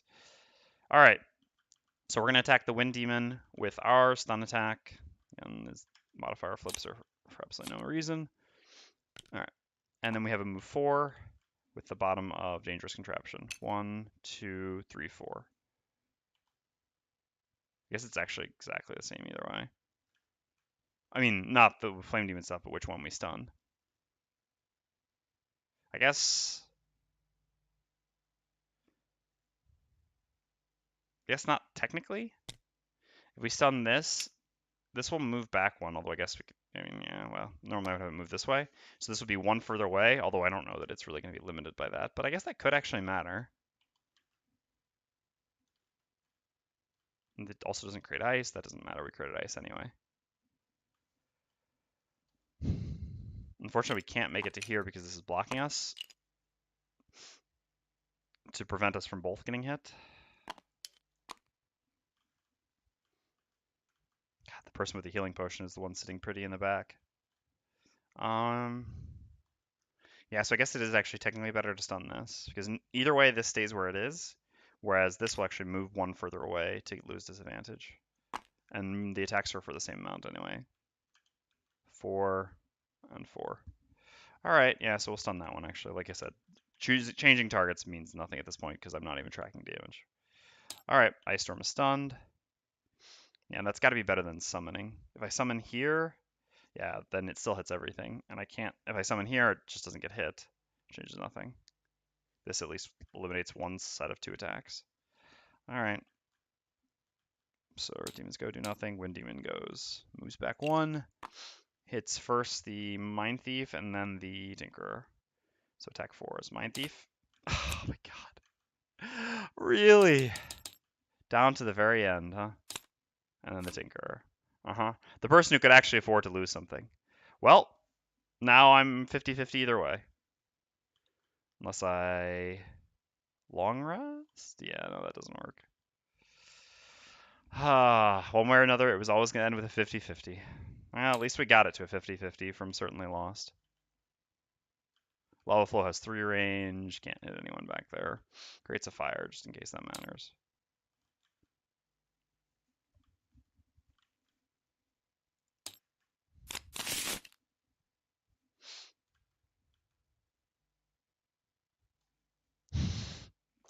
It had to be a +1. Well, I mean, I guess it could have been worse. It could have been a crit or a +2, but...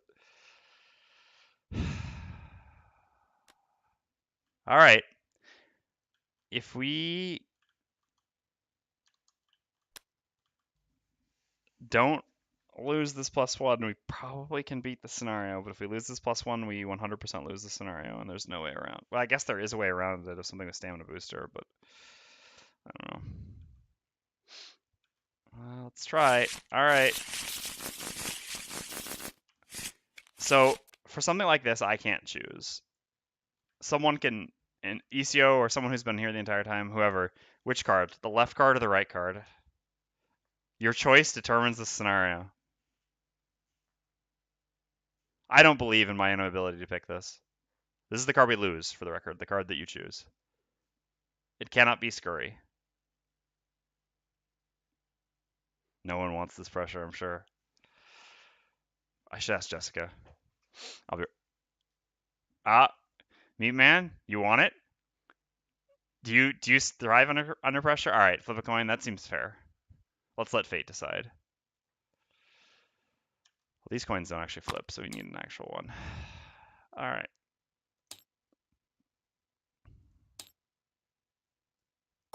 All right.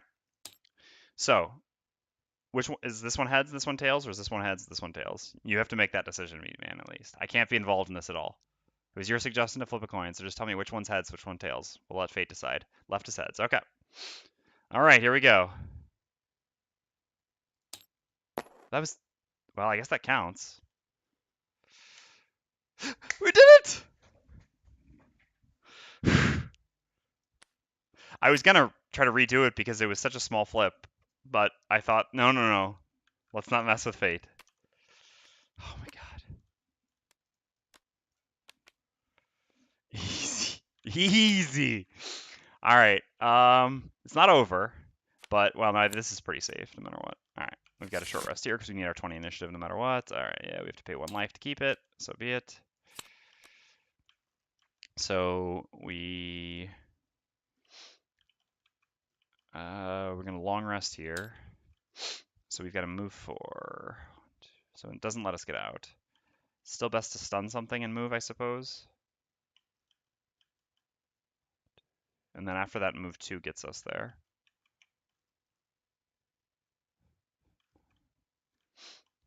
So that works with these two, I guess, worst case scenario. So we play these two now, no matter what.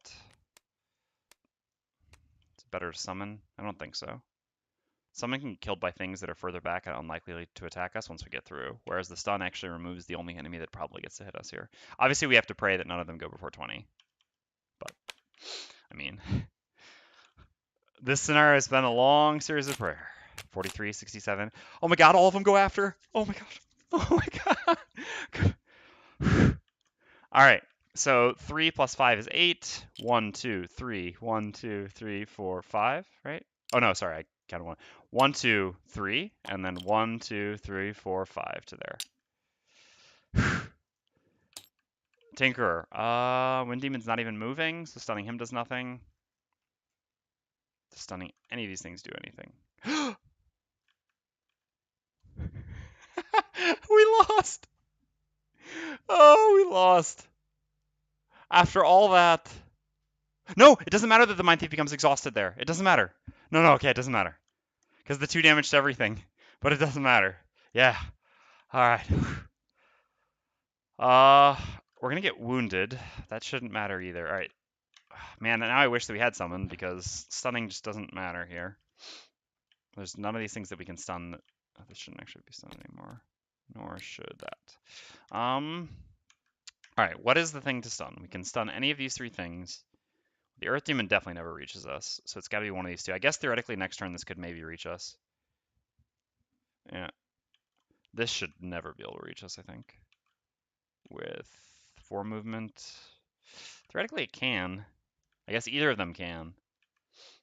But I guess the point is that stunning either of them this turn doesn't do anything. I guess stunning this one does do something because it prevents one more Wind Demon, whereas stunning this does absolutely nothing. Because we'll be here, it won't be able to hit us. Yep. Alright, sure. So we'll attack and stun the Ice Storm.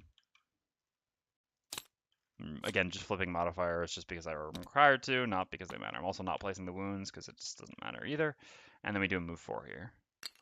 2, 3, 4. Okay. Then the Wind Demon goes, does nothing. No elements or anything relevant like that. Alright. Consumes the fire, which means we take not just 2 damage, but also a wound. Cool, cool. Cool, cool, cool. Then the Flame Demon goes, -1 movement, so 3. 2, 3. Also relevant. 2, 3, I guess. Creates fire. Earth Demon consumes. ECO, what was there? I've really got to write down that table at some point. Which is the one that the Earth Demon will consume here? Is it fire or ice? Because neither of these are the normal thing. I forgot the table. I'm not sure if you remember. This is actually, I guess, can theoretically be significant. All right, and the Ice Storm is stunned, so it does nothing. Ice first. Okay, thank you.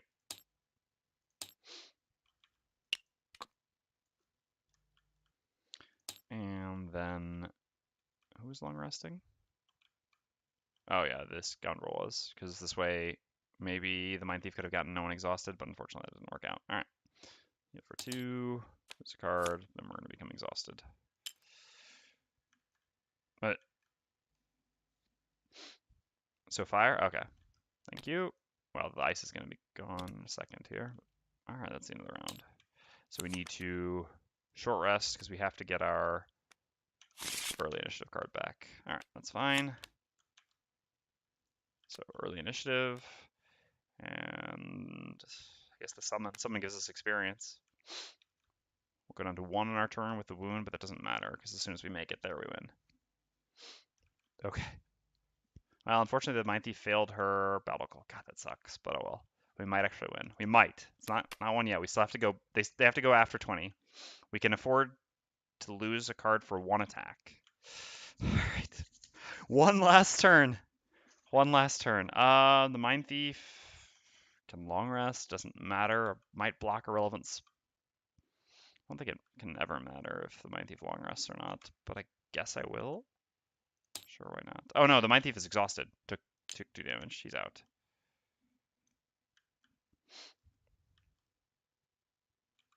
They did not reshuffle. Who didn't? Was it something that was supposed to reshuffle, or are you just saying that there's a card that can't be in there anymore because they didn't reshuffle? I just want to make sure I'm not making a mistake. I assume you're just talking about something they can't do, or... Well, anyway, I think I'm correct. If not, I'll go back and fix it, but let's go. Oh no. Eliminated. 97, 47. But doesn't reach. Okay. Yeah. I thought that might be what you were saying. Anyway, Wind Demon goes, doesn't have range. And we made it on our very last turn. No, I guess technically... No, we didn't actually because we would have lost 1 life here. All right, we gain 2 experience for summoning, and we do a move 4 with stun shot. 1, 2. Ah, sweet, sweet freedom. Oh my god. Oh, I made so many mistakes there. Thank you, ECO, for pulling my ass over the finish line.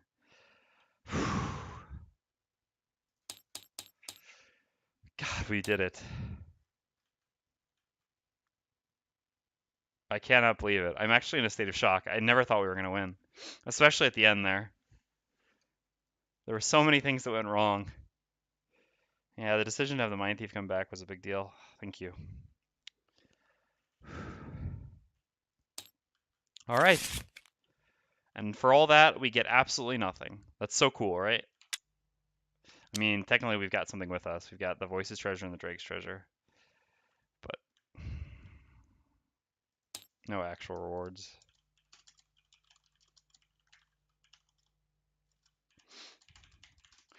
This is actually a scenario that I've talked about this before on, because every single time I think I beat the scenario, it's been extremely close. Never this close. I think it's the closest it's ever been here, but it's always very, very close. And I've always said about how I think it's ridiculous that you complete such a difficult scenario and you get no reward, especially because, as I explained, there's like 4 chests, right? Well, one of them's the Drake's treasure, one's the voice treasure. Couldn't these other be like riches? You know, gold? But no. But no. And that drives me crazy. Nothing like beating in a very difficult scenario, long, hard-fought battle, and getting nothing for it. All right, so there's nothing new here. We just completed that scenario, which gave us some achievements. Very exciting.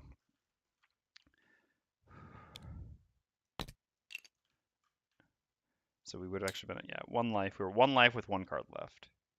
We stay bored and we enjoy it. Exactly. All right, well, it was a moral victory. We gained 12 gold here. We're up to 13. Let's take a ham and a potion, I guess. I'd like to get boots really badly, but a ham and I can at least buy now. We should try to do our city event first. All right, let's try to. We'll have to remember that we did the city event first. I mean, previously, because normally I do them at the beginning of a day. Oops, not this one. But obviously here, if we get +1 reputation, we get one more discount, so it is actually worth trying. Yep, nice, perfect.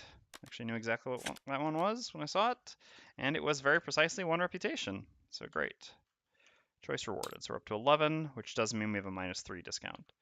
So that means it only costs us 7 gold to buy a ham and a potion, which I think is a correct choice for a number of reasons which came up in this scenario over the boots. If they're the same price, I'd probably buy the boots, but we did. No. All right, no. No. Let's do it the correct way. We've got 13 gold, so actually now we can buy the boots, which I think is actually correct. It just helps so much with a lot of scenarios, and especially with making the bottom disintegration beam viable. All right, kill 1 or more elites. We did. Reveal a room. We did. So the only person who didn't get it was the Mindthief. The person with the best modifier deck. Well, Scoundrel is comparable. All right, nice. So first 4 experience plus 12. So we got 16 experience here. Okay, and a check mark, and we're going to add 1 +3. We never once drew our +0 at target. Man, the +0 at target would have been enormous. Did we actually have it in our deck? We literally didn't draw it once. Yeah, it was in there. That could have made a big difference at the end, too, with all the stun attacks we made. Oh well. Now we got a +3 as well. And the money is gone.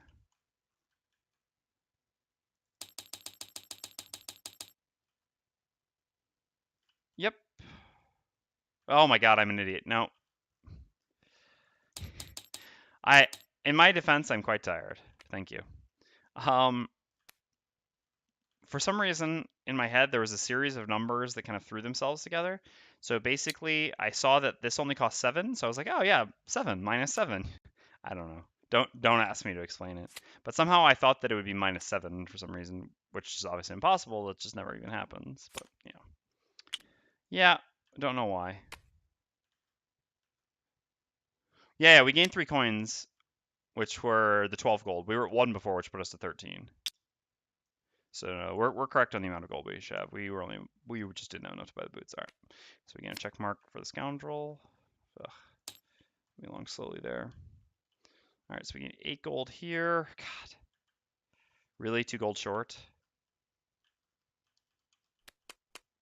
I don't care. I'm selling this. I don't care that it's a loss and that I might want it again at some point. I'm not. All right, so that gives me 5 more gold.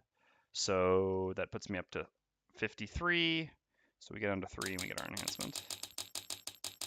That enhancement is way too good to just. I mean, I'm not going to prioritize being efficient over being effective, basically.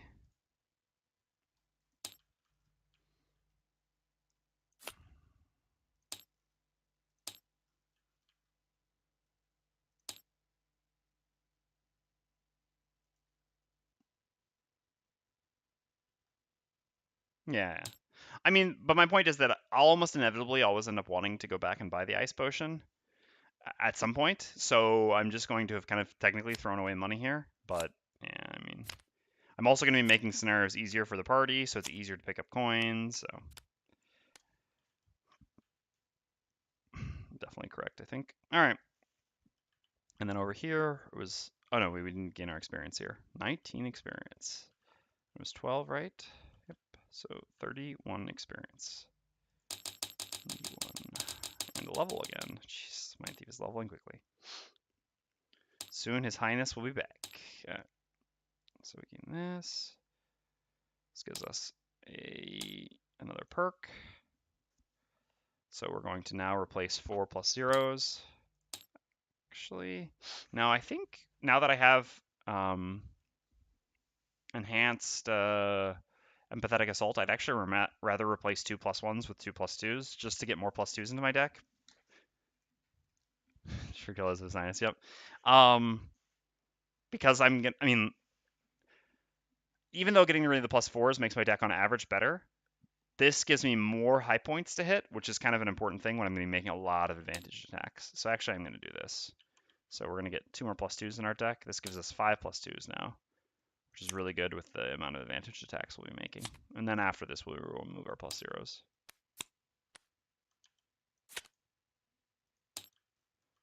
So it's replace 2 plus 1 cards with 2 plus 2. So we got to get 1 plus 1 out of there and another plus 1 out of there. Nice, nice. That's a pretty deck. Slowly but surely. It's gonna be actually gonna put something like this on top. Otherwise, I'm gonna be confused because there's a green outside of the deck. We'll do the leveling up. Oh, yes, it's level 6. So a very, very challenging choice. There's no wrong choice here. So Dark Frenzy, since we don't have that one item we'd really like, is consistently an attack 6 on top with ice, which we have a lot. But really, the bottom is the most interesting part of this because it gives you move 3, attack 3 that creates ice and gives experience. Just incredible. Corrupting Embrace is also just really good because it's an attack 7, which also poisons and muddles, and the bottom is also a nice move 4 jump. Both of these cards are incredibly good. There's really no wrong choice.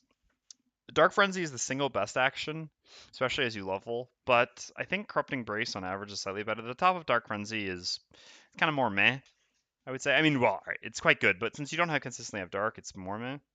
But yeah, I think I take Corrupting Embrace. I don't know. I could just flip a coin here as well, but no matter which we take, we'll take the other one next level. I'll take Corrupting Embrace for now. I think it's immediately more useful, although I don't know. I'm not actually convinced of this choice. So 9 plus 12 gives us 21.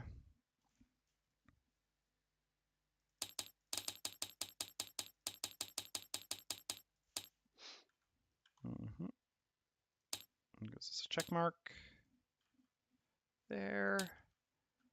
And a perk over here.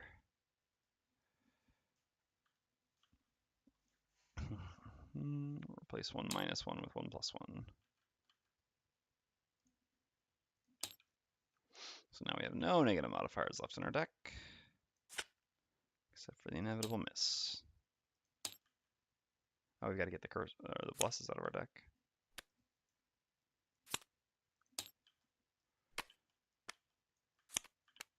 Did we draw the other ones? Yes, we did. All right, great.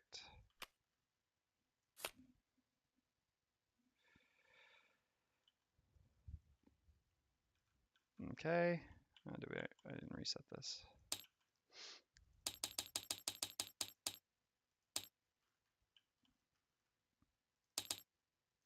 God. Classic Scoundrel. So 24 gold.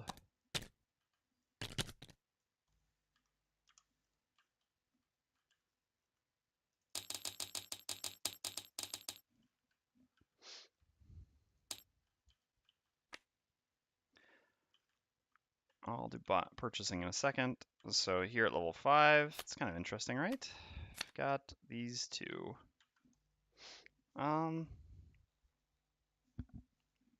So in 2-player, I was really happy with Visage. I've tried it in 4-player, and I've been pretty unimpressed with it.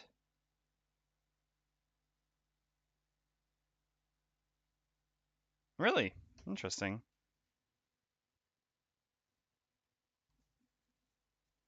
All right, well then I guess I'll go correct that.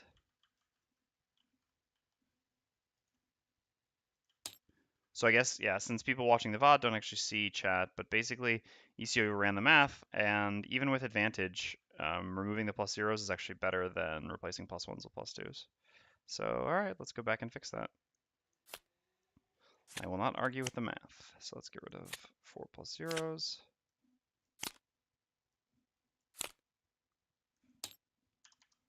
On attack 4s, which, yeah, attack 4 would obviously be a reasonable way to have calculated that. All right, so these, let's make sure we get everything right. So here are the plus 2s that we added, so those should not be added.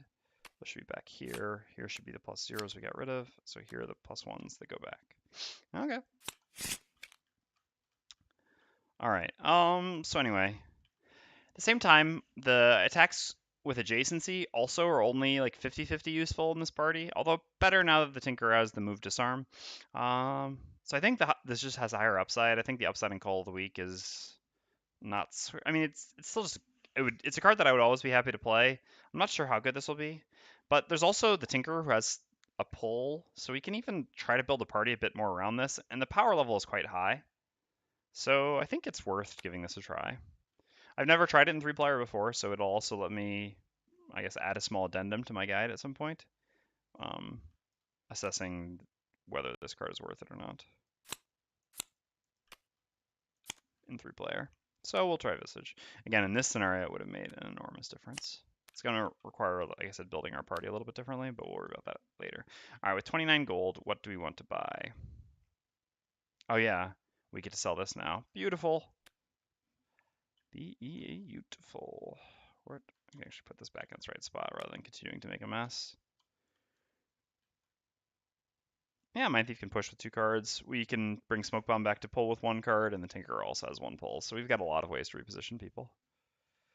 We really want to get... Wait, did we? No, we have the Compass. Actually. Oh no, I was going to have my summon. Huh, that's tough. Which is better to buy, the Compass or the summon? I'm not actually sure. I think it might actually be the Compass. I know I always want both of them no matter what, obviously, but I have to buy one of them first. Well, no matter what, we're spending 47 gold here. So we gain 25, which put us up to 54. So then we should have 7 gold left.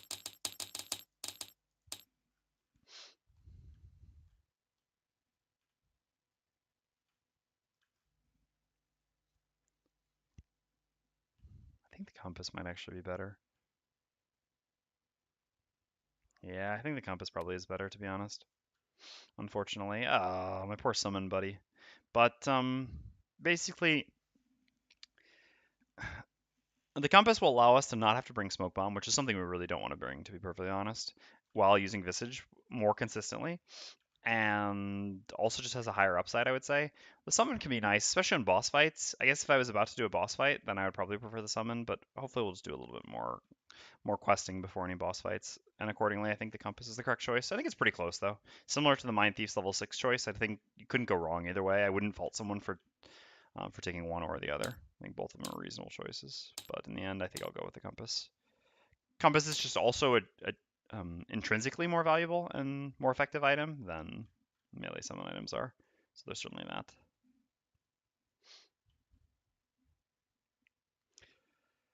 Okay, well, that is it for today. Thank you to everyone who tuned in.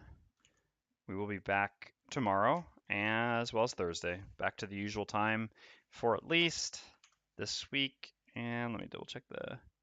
Yeah, this weekend, next week, we'll be at the usual times without a problem. The week after will be Christmas week, so I make no guarantees for what goes on there. But like I said, for these 2 weeks, we'll be fine. So thank you very much. As usual, I appreciate it. It was good to be back, even if it was a little bit rough. It was pretty exciting scenario to end on. I mean, pretty intense victory, which we just narrowly got through. So yeah, take care. Have a great evening or day, or wherever you're watching this, and I hope to see you tomorrow. Bye.